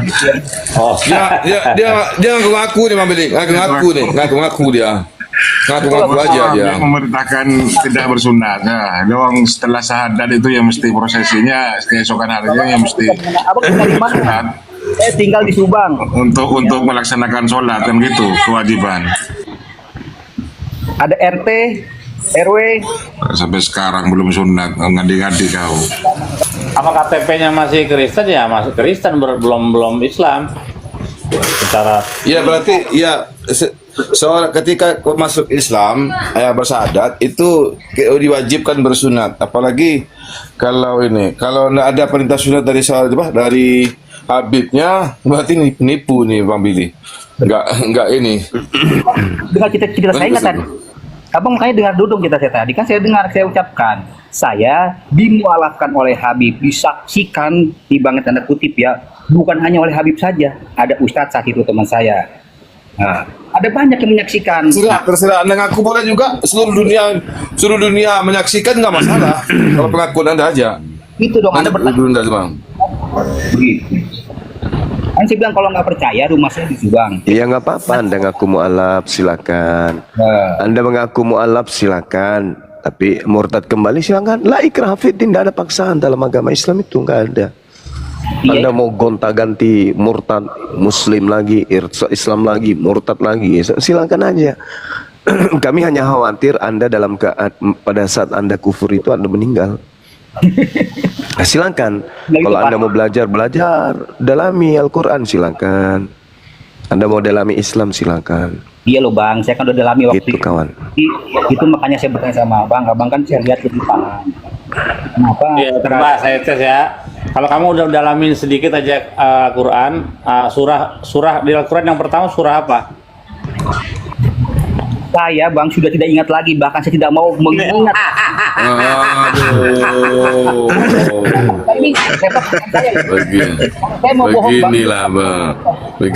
Beginilah kelakuan kalian. Kalau saya mau bohong Bang, ini ada laptop, saya bisa surat berapa? Tinggal saya ketik langsung ada. Saya di laptop depan saya. Tapi saya nggak mau berbohong. Saya tidak betul-betul saya kubur dalam-dalam. Kenapa? Saya betul-betul disesatkan. Mungkin aliran yang saya anut saat itu salah. Atau mungkin aliran kerasi atau seperti apa, saya nggak tahu kan ya. Karena mengajarkan hal-hal yang sangat bertentangan dengan akal itu loh. Nah, itu maksud saya. Saya bukan menjelekan Islam, enggak usah.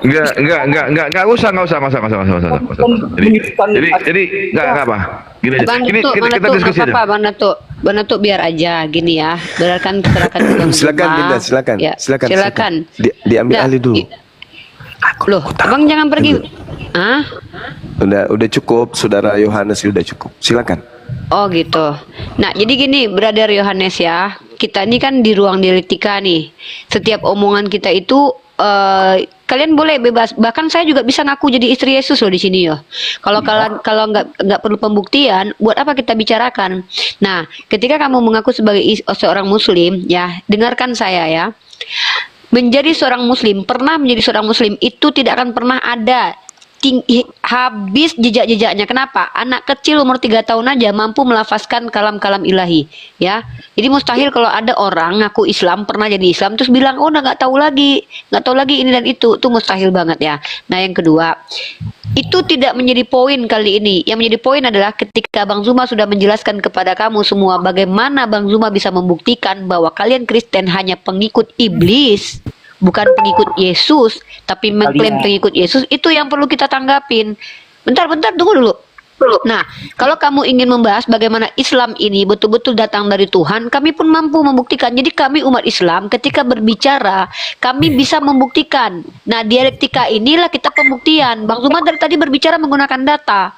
Ketika Bang Zuma bertanya sama kamu, ya, kamu ditanya bahwa Yesus mengaku sebagai anak manusia. Apakah yang datang kepada Paulus anak manusia? Apakah yang datang ke Pulau Patmos ada anak manusia? Kenapa ketika Yesus mengaku sebagai anak manusia, mati sebagai manusia, bangkit sebagai manusia, naik ke surga sebagai manusia? Itu yang perlu kamu tanggapin.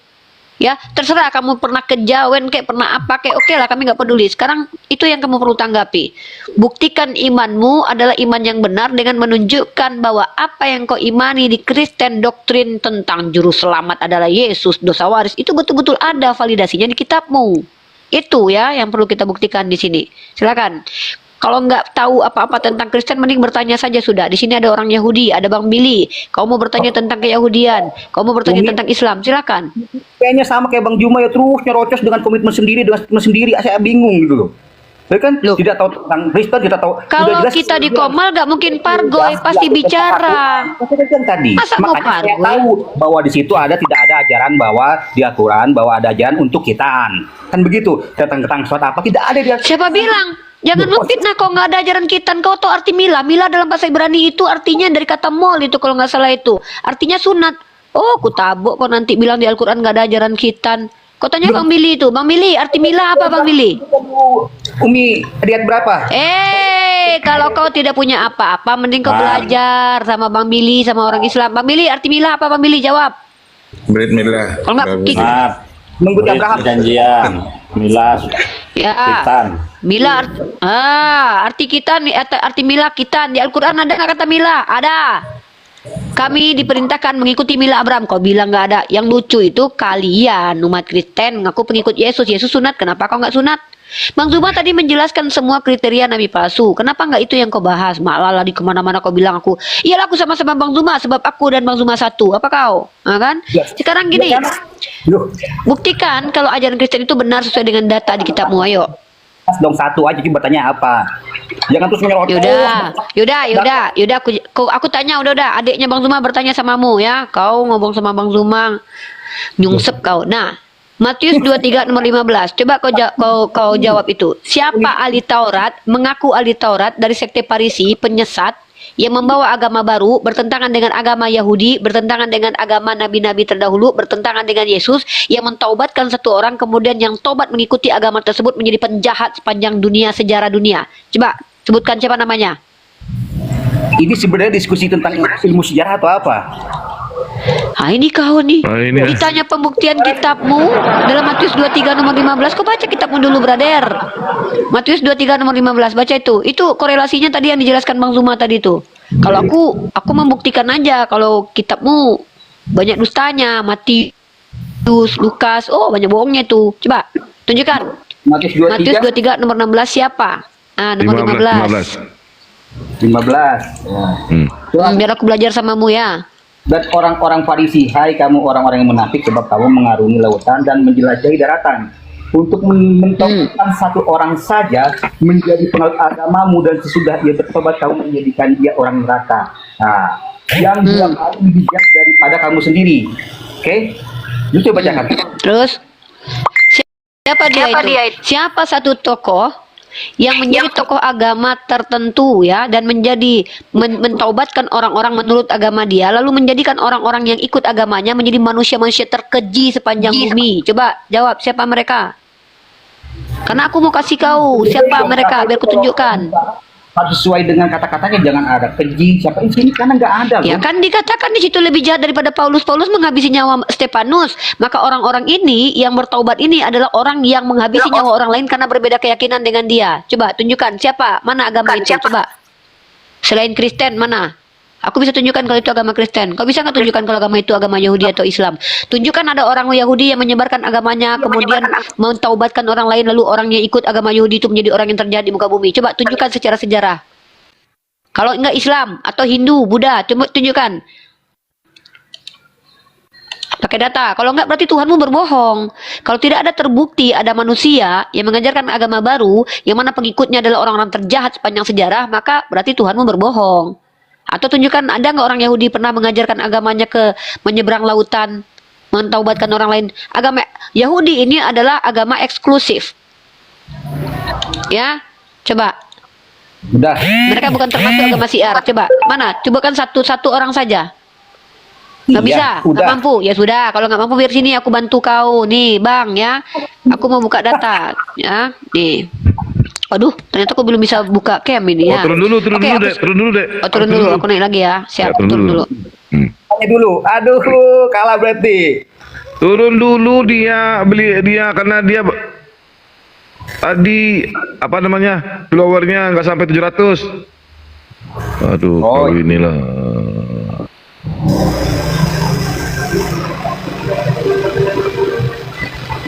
Mana nih? Belum ada nampak.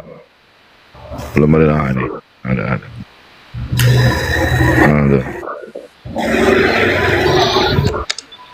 Ya, kita pakai data ya, kita tunjukkan. Nih. Ini dulu, bukti dulu nih. Belum bisa. Belum bisa. Wah, belum bisa. Udah naik pakai akun satu lagi aja, bentar. Udah 1.300 dong. Waduh, iya anunya bu, poinnya. Berarti 1.500 sekitar 700-an orang yang ini, teman-teman yang. Enggak, udah 1.300 kan? 1.300. Tapi tidak bisa mengundang saya untuk buka kamera. Harus ini dulu, harus dikeluarkan dulu dari TikTok aja.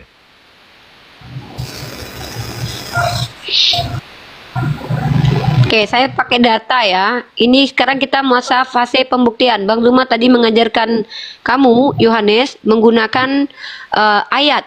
Sekarang saya mau melakukan pembuktian. Ya, pembuktiannya adalah di sini materi ini ada di mesia.org, data-datanya teman-teman lengkap ya.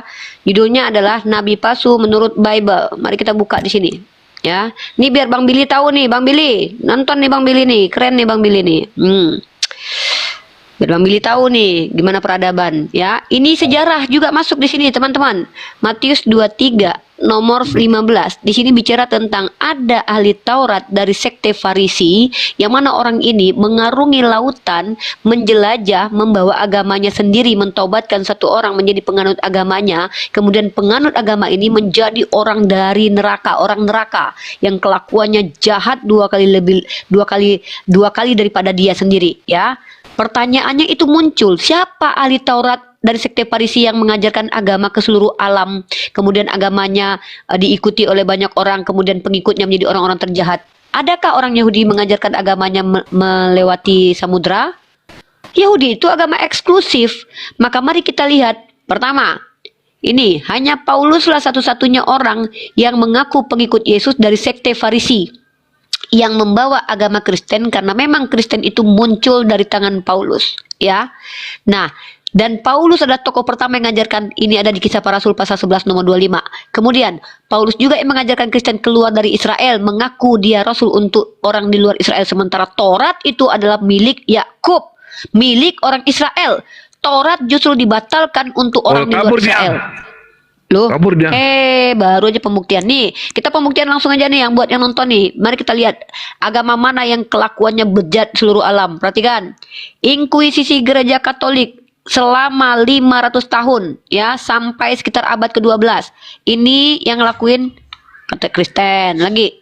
Ya, nanti dibuka sebentar lagi. Nah, kejahatan tokoh-tokoh pendiri Protestan, mulai dari Martin Luther membuat buku Pom Sem Hampora, merendahkan Tuhannya orang Yahudi, mengatakan bahwa Yahudi adalah keturunan pengikut iblis dan melakukan Holocaust. Dan asal kalian tahu, agama yang kalian bilang teololis ini justru adalah agama yang bahkan orang Israel sendiri mengucapkan terima kasih kepada mayoritas penganut agama ini. Israel berterima kasih kepada Maroko atas jasa melindungi umat Yahudi saat tragedi Holocaust ya. Tragedi ini pelakunya Kristen dari Jerman, ajaran Martin Luther. Kenapa Hitler begitu jahat, bengis? Karena ini menurut J1 for Israel, situs Kristen sendiri, bahwa ternyata Martin Luther, bapak gereja reform ini, tadinya menyukai Yahudi, tapi karena orang Yahudi nggak mau nyembah Tuhan mereka, apa yang terjadi? Dijelek-jelekkanlah orang Yahudi. Sama siapa? Martin Luther. Dan Luther, ini data ini bos, Luther terkenal karena mendorong reformasi Protestan ke dalam tindakan, dan juga yang kurang terkenal karena menulis tulisan-tulisan antisemit, anti kepada agama Yahudi yang begitu pedas sehingga menginspirasi Hitler. Jadi Hitler ini kekejiannya itu gara-gara buku, juga ada kontribusi dari buku Martin Luther. Siapa Martin Luther? Bapak gereja kalian. Ketika orang Kristen sibuk menghabisi orang Yahudi, Maroko, salah satu negara yang mayoritas bahkan sultannya bernama Sultan Muhammad, justru melindungi orang Israel. Malah Israel berterima kasih kepada beliau. Katanya Islam agama telol, tapi yang menghabisi nyawa orang justru kalian. Ini data ini. Jadi pengikut Paulus ini, kata Yesus, akan menjadi orang lebih keji daripada Paulus sendiri. Coba perhatikan, menurut BBC.com bahwa pencobolan paling besar, bahkan PBB ikut campur, itu yang melakukan adalah gereja, pelaku di gereja. Dan menurut Juan Cole, ini datanya ada di sini nih. Aku tunjukkan datanya nih. Juan Cole sendiri adalah seorang yang nih ya. Nih, Juan Cole yang mengatakan bahwa pelaku pembunuhan terbanyak di muka bumi karena agama dilakukan oleh Kristen. Maka tepatlah kalau betul kalian percaya kepada perkataan Yesus yang mengatakan agama, tokoh agama dari Parisi, sekte sesat, membawa agama baru yang bertentangan dengan ajaran Yeshua HaMashiach, bertentangan dengan ajaran Musa Rabinun, bertentangan dengan ajaran Ibrahim alaihi salam yang mengutuk Tuhan sembahannya, mengatakan Taurat terkutuk, mengatakan bahwa pengikut Taurat terkutuk, mengatakan bahwa Yeshua HaMashiach terkutuk. Itu tidak lain tidak bukan siapa? Namanya Om Paul. Om Paul ini siapa?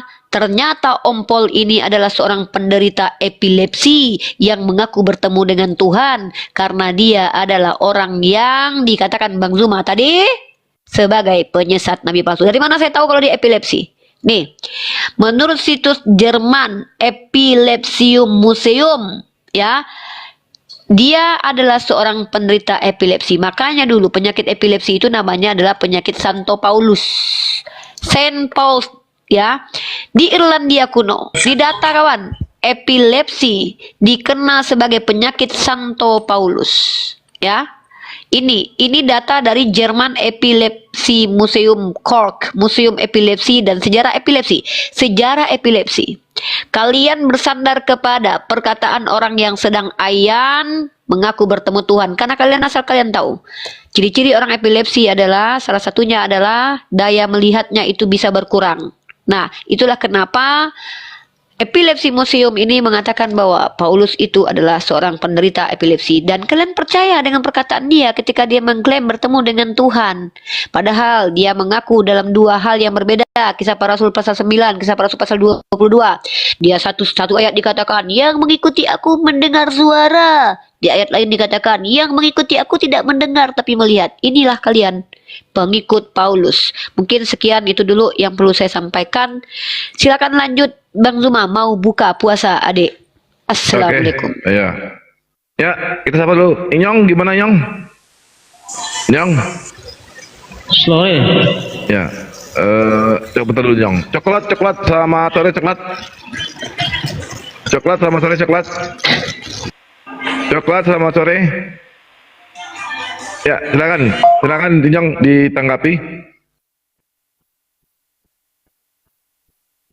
Silakan Nyong ditanggapi Nyong. Oke, data yang dimunculkan oleh Uniriva itu merupakan data penyesatan. Dan saya boleh buat data seperti itu. Tetapi kalau Uniriva menarasikan seperti itu yang dialamatkan kepada Paulus, kalau Paulus memang ada penyakit seperti itu, nggak mungkin dia bisa menulis ada beberapa kitab. Gini ada Nyong, yang ada dalam kitab Perjanjian Baru. Tambahannya, bantahannya. Jadi ya, jadi kalau sebuah tesis data dibantah dengan data, bukan dengan jongor. Ya, kalau anda tampilkan, saya besarkan Anda, tampilkan datanya. Oh ini loh, gitu loh. Jadi kita ada, jadi ada pembelajaran. Kalau sekedar Anda ngomong saja tanpa ada sebuah data pembantahnya, kita nggak akan pinter, Nyong. Itu Nyong. Ya. Jadi kalau Datuk mau menuntut saya membuktikan data atau literasi yang di luar dogma, saya saat ini belum bisa tampilkan. Tetapi bagaimana Uniriva menarasikan seperti itu? Kalau begitu Anda jangan ngomong begitu. Dengar dulu. Tetapi dalam bukti bahwa bukan hanya satu kitab Paulus tulis, bukan hanya satu kitab. Artinya sekarang ada nggak data pembantahnya dari Anda? Kalau nggak ada, bilang ada. Buat saya nggak perlu dibantah karena itu data penyesat itu. Bukan, itu data yang diambil dari Kristen sendiri, bukan dari Islam, bukan dari Yahudi, bukan. Ya, walaupun dia Kristen, mengakui Kristen, tetapi kalau dia penyesat, Aduh. Apa yang kita mau ambil Enggak, dari kalau Anda penyesat itu? tidak mampu, udah diam. Kita lanjut lagi. Anda bertanya saja. Kalau tidak mampu membuktikan, kita Oke. di sini tidak ada. Ya, kalau tidak ada Bisa nggak saya data bertanya? membantah tesis tersebut, membantah argumen tersebut dengan data pula. Jadi nggak usah Anda. Jadi kami yang di bawah merasa Anda tuh seperti orang bahlul yang lagi ngomong gitu. Bagi saya nggak perlu saya membantah dengan data. Yang data saya adalah Alkitab. Karena apa yang dinarasikan oleh Paulus ketika dia berjumpa dengan Yesus. Oke, saya tanya sama Anda. Di dalam Bible dikatakan Paulus mengaku dikirim utusan iblis. Apa itu utusan iblis? Dalam ayat apa? Berapa itu, Datuk? Mari kita klarifikasi. Ya, oke. Nih. Menurut sebagian pendapat, yang disebut dengan utusan iblis dalam diri Yesus ini adalah epilepsi. Ya. Ayatnya mana itu, Datuk? Ayat. Oke, bentar lihatnya. Ya. 2 Korintus 12 nomor 7. 2 Korintus 12 nomor 7.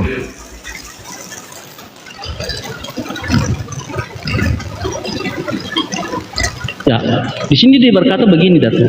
Dan supaya aku jangan meninggikan diri karena penyataan yang luar biasa, maka aku diberi suatu duri di dalam dagingku, yaitu seorang utusan iblis untuk mengocoh aku supaya aku jangan meninggikan diri. Jadi artinya, Datuk, dalam pelayanan Paulus, siapa itu utusan iblis? Tuhan Yesus memakai Paulus dalam pelayanannya, dia bisa melakukan mujizat. Namun ada Siapa satu itu duri utusan iblis yang ada dalam diri Yesus? Ada Paulus apa itu? Dengar dulu, ada satu duri yang ada dalam Paulus, dan duri itu merupakan pergumulan bagi dia, di mana bagaimana dia mau menghadapi satu penyakit yang sulit untuk disembuhkan. Apa? Dan dia tahu bahwa ini merupakan ya utusan iblis untuk mempengaruhi ya konsisten Paulus terhadap pelayanannya, memberitakan tentang Yesus Kristus. Karena begini, itu bagi utusan Paulus, iblis yang ada dalam diri karena Yesus? begini, Datuk, bagi Paulus, kalau dia tidak akan mengalami satu duri yang ada dalam tubuhnya, maka secara manusia, ketika dia melayani Tuhan, melakukan mujizat, supaya aku jangan meninggikan diri, dengarkan. Supaya aku jangan meninggikan diri, aku duri dalam diri, yaitu seorang utusan iblis. Apa itu utusan iblis dalam diri Paulus? Suatu penyakit yang tidak bisa disembuhkan. Ya udah, penyakit. Nah, penyakit itu bukan penyakit epilepsi. Penyakitnya apa? Itu bukan penyakit epilepsi. Dari scholar itu bukan penyakit epilepsi itu, Datuk. Makanya menurut sebagian scholar Kristen sendiri, betul yang disampaikan oleh Unilifa tadi, bahwa ya utusan iblis itu penyakitnya penyakit ayan atau epilepsi. Jadi kita usir seperti itu, Datuk. Penyakit di sini tidak dikatakan epilepsi. Saya bisa dikatakan itu bisa saja kanker. Iya. Saya bisa katakan itu tumor. Kalau saya mau narasikan seperti itu, kalau saya mau menafsirkan seperti itu, ya, bentar dulu. Karena itu tidak disembuhkan. Data yang disampaikan oleh data yang disampaikan oleh Unilifa tadi, itu bisa disembuhkan. Dengar. Tetapi kalau kanker atau tumor itu sejak kapan epilepsi bisa sembuhkan? Bisa saja tidak. Sejak kapan epilepsi bisa sembuhkan? Bisa. Karena pengalaman di satu daerah kami, epilepsi bisa disembuhkan. Yang bisa menyembuhkan epilepsi? Saya belajar karena ada orang kampung saya epilepsi. Saya belajar sama kau. Datang di kampung saya. Tunjukkan dokternya. Epilepsi bisa disembuhkan. Kalau ada, tunjukkan. Baik itu dengan tunjukkan dokternya yang bisa menyembuhkan epilepsi. Tunjukkan. Datuk, kalau berbicara epilepsi, itu bisa disembuhkan. Tunjukkan satu saja dokter yang bisa menyembuhkan epilepsi. Tunjukkan sama saya. Datuk, jangankan dokter, Datuk, obat-obat tradisional bisa menyembuhkan epilepsi. Tidak bisa. Itu terbukti Kau di tahu kampung nggak apa saya. itu? Itu Dengar. terbukti di kampung saya. Dengar. Kau jangan Iya. jangan kau bodohin kami. Paulus itu terkena satu penyakit. Menurut scholar Kristen yang ditampilkan oleh Onilifa tadi itu, bahwa Paulus menderita epilepsi atau Santo Paulus. Penyakit Santo Oke Paulus lah, namanya. Datuk, saya ikut jalan pikiran kamu sama Oh, Irifa. ikut jalan pikiran Andai kata saya. memang dia epilepsi, apakah dengan penyakit epilepsi dia bantah bisa data. menyesatkan orang Kristen? Bantah. Berarti kalau Apakah dia dengan di dalam memiliki kisah para penyakit epilepsi, dengar. apakah dia menyesatkan orang Kristen? Dengar. Justru Seorang yang dalam menderita pengajaran dari Paulus, ganti kita. Aku justru satu dalam ya, pengajaran dengar dulu. Paulus, Dengar dulu. dia mengajarkan dulu. moralitas yang baik. Dengar dulu kau. Iya. Dengar dulu.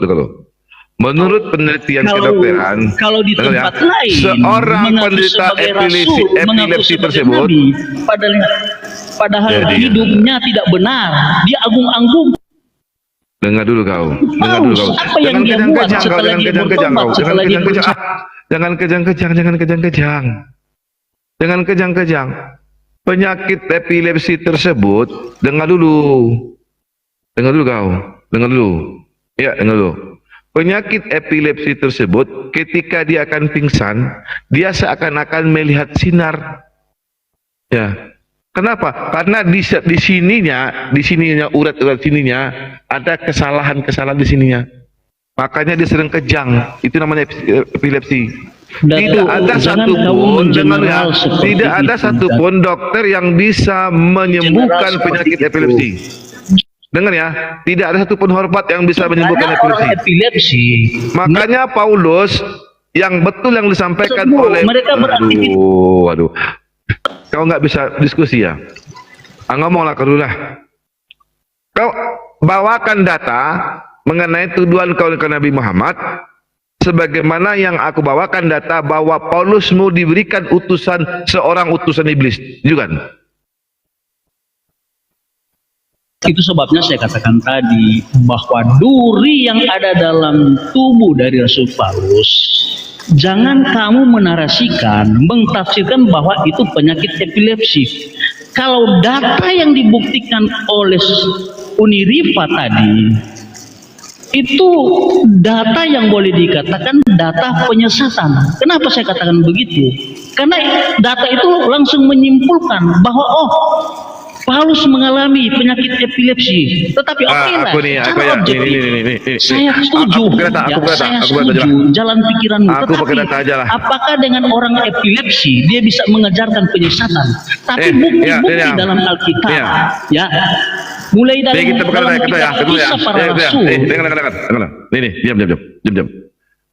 Santo Paulus Rasul mungkin menderita epilepsi loborus temporal. Ia adalah seorang berjenis dengan tunggulan intelektual. Ya. Namanya epilepsi. Ini apa nih? Apa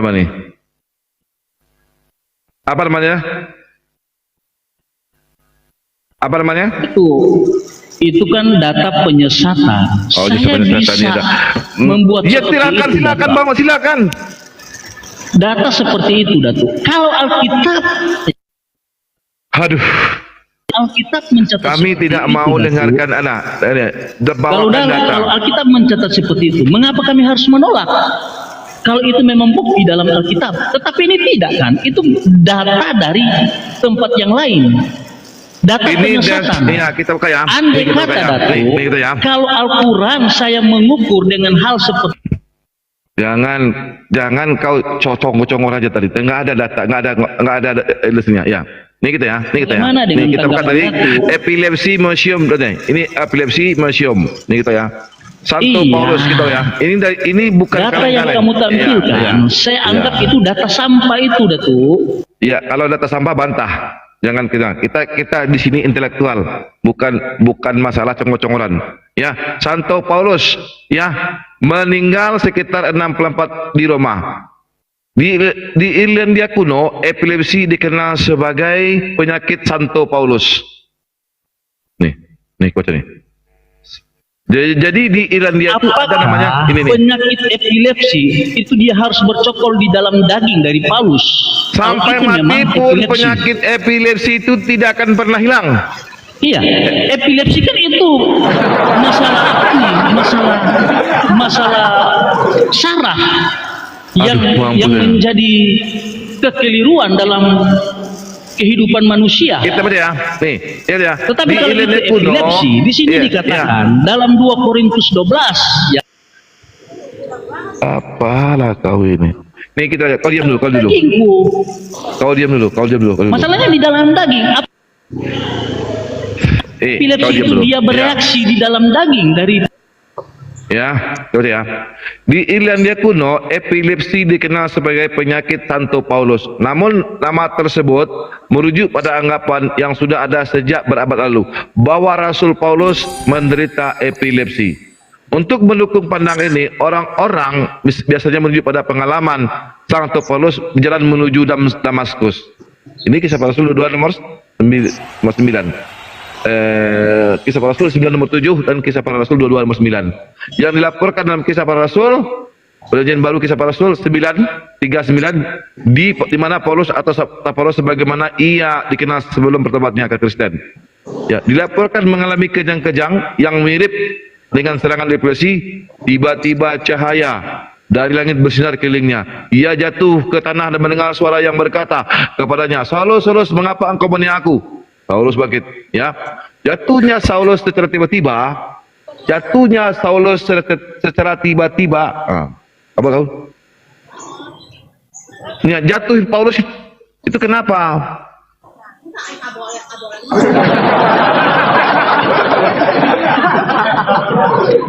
Silakan, pandang Kristen apa Islam? Pandang.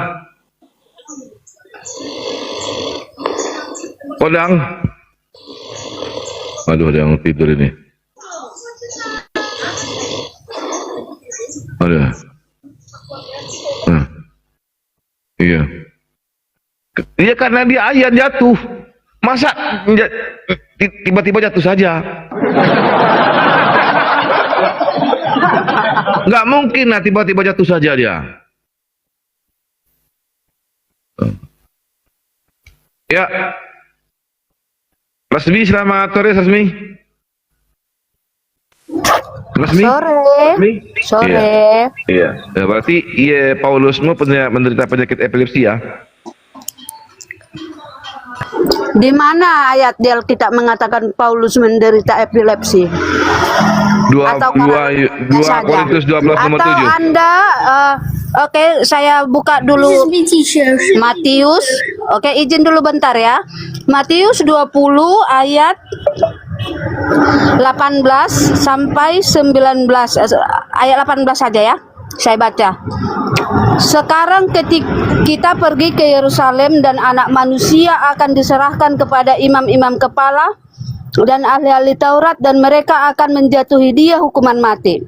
Dan mereka akan menyerahkan dia kepada bangsa-bangsa yang tidak mengenal Allah supaya ia diolok-olokkan, disesah dan disalibkan dan pada hari ketiga ia dibangkitkan. Nah, sekarang pertanyaannya, siapa di sini bangsa-bangsa yang tidak mengenal Allah? Islam yang tidak mengenal Allah. Coba sebutkan bagaimana Allahmu, ciri-ciri Allahmu bagaimana? Coba sebutkan. Tidak kalian kenal Allah kalian ya. Jadi Tuhanmu siapa? Tuhanmu siapa? Di sini Tuhanmu siapa? Di sini mengolok-olok. Tuhanmu siapa? Aku tidak mengolok-olok. Aku punya data bahwa Paulusmu terkena penyakit epilepsi. Mana ayatnya? 2 Korintus 12 nomor 7. 2 Korintus 12 nomor 7. Itu Paulus menderita penyakit epilepsi.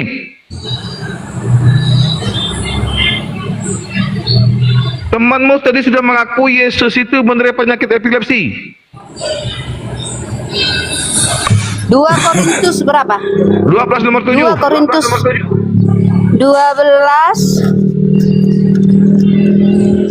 nomor 7, judulnya Paulus menerima penglihatan dan pernyataan. Ayat 7, Dan supaya aku jangan meninggikan diri karena pernyataan-pernyataan yang luar biasa itu, maka aku diberi suatu duri di dalam dagingku, yaitu seorang utusan iblis untuk menggocok aku, supaya aku jangan meninggikan diri. Di mana epilepsis itu? Utusan iblis itu namanya penyakit. Menurut Di mana Kristen, apa itu utusan iblis? Apa itu utusan iblis? Duri, diberikan duri, ya. Seorang utusan iblis. Oke, kita buka dulu apa kata Yesus. Apa kata Yesus kepada Ananias? Ya. Apa kata seorang Yesus? Kita buka utusan dulu. iblis, betul? Ya, supaya tidak meninggikan diri. Iya, Ya berarti kan? dalam diri Paulus Supaya ada utusan tidak iblis, betul? meninggikan diri. Ya, Supaya berarti tidak meninggikan iya, diri. berarti ada utusan Tidak iblis ada dalam diri Paulus. epilepsi di situ, nggak ada epilepsi. Menurut pendapat Kristen, makanya aku bawa nih. Ini namanya ini, aku bawa nih. Ini aku bawain. Nih, aku bawa data nih. Nih. Ini namanya penyakit Santo Paulus nih. Ini penyakit Santo Paulus namanya. Nih, nih. Nih, namanya penyakit epilepsi. Nih namanya nih. Ini dari epilepsi museum dari Jerman, ya. Di Irlandia kuno, epilepsi dikenal sebagai penyakit Santo Paulus. Tuh. Nama tersebut merujuk pada anggapan bahwa sudah ada sejak berabad-abad lalu bahwa Rasul Paulus menderita epilepsi. Ini apa nih? Tuh. Buku yang tidak mengenal Allah kah kau buka? Ini dari Jerman. Iya? Ini dari Jerman punya. Kita bahas Jerman punya. Alkitab, bukan Ini Jerman buku-buku, punya. buku-buku. Dengar. Ini aku baca nih. Alkitab. Ini Ya. Jerman punya nih. Jerman punya ini. Cara bangsa yang tidak mengenal Allah. Aduh, Jerman itu pusat Protestan.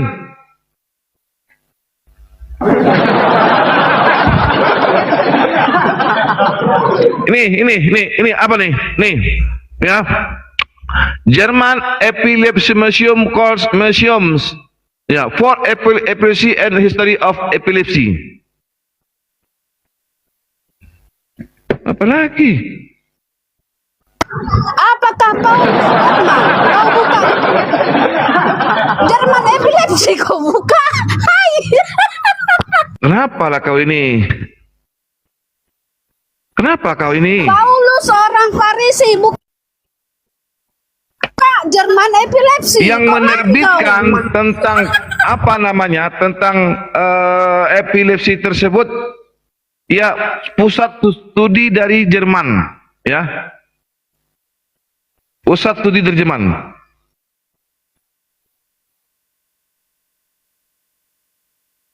Apakah orang Jerman datang ke Roma memeriksa Paulus? Dengar, Rasmi. Aduh. Ini ya, kita punya data ya. Di dalam 2 Korintus 12 nomor 7, di situ dikatakan bahwa Paulus diberikan utusan iblis agar jangan mengocohkan diri. Menurut penelitian orang-orang Kristen sendiri, sekolah Kristen sendiri, bahwa ini adalah penyakit iblis. Makanya di dalam Kisah Para Rasul 9 nomor 7 dan Kisah Para Rasul 22 ayat 9, di situ dikatakan tiba-tiba saja Paulus jatuh. Kenapa Paulus jatuh? Karena Paulus itu menderita penyakit epilepsi.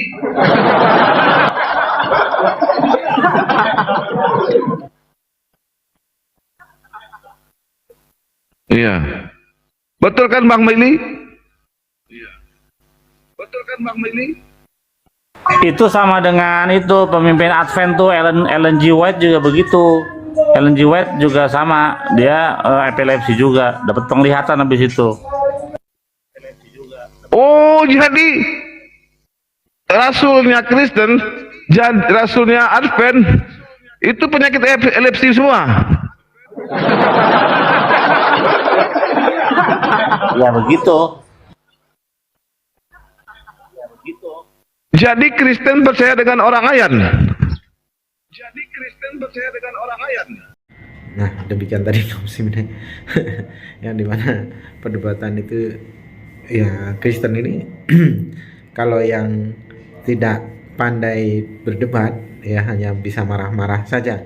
Berbeda kalau yang bisa menguasai sedikit ayat, mereka bisa melontarkan argumentasi ya dari lisannya itu ya isi kitabnya. Tapi kalau yang tidak menguasai yang tapi berani masuk room itu hanya ya memaki, mencaci, mencela, menghina, membawa fitnah, membawa subhat. Itu kelakuan Kristen-Kristen ya, kafir-kafir itu. Namun ketika diberikan data ya, diberikan data sebagai hujah dalam berdebat, mereka berusaha mati-matian untuk menolaknya tanpa ada rasa malu. Padahal itu jelas ya tertulis, kalaupun di luar Bible dibawakan itu orang Kristen sendiri yang menulisnya itu. Bahkan sejarah-sejarah itu orang-orang Kristen sendiri yang menuliskannya, tapi mereka menolaknya kan, itu aneh ya. Itulah orang-orang kafir nih ya. Sulit untuk menerima kebenaran apabila mana di dalam hatinya itu sudah tersubung ataupun sudah terselimuti rasa benci, sudah terselimuti doktrin dogma yang sesungguhnya di dalam doktrin mereka. Jangan banyak bertanya, cukup imani saja. Imani saja dan jangan banyak bertanya. Nah, itu di dalam Kristen. Baik kaum muslimin, mungkin hanya itu saja yang dapat saya sampaikan, dan saya Irul Dusani. Wassalamualaikum warahmatullahi wabarakatuh. Ya Hadi, Ya Bashir, Ya Tabib.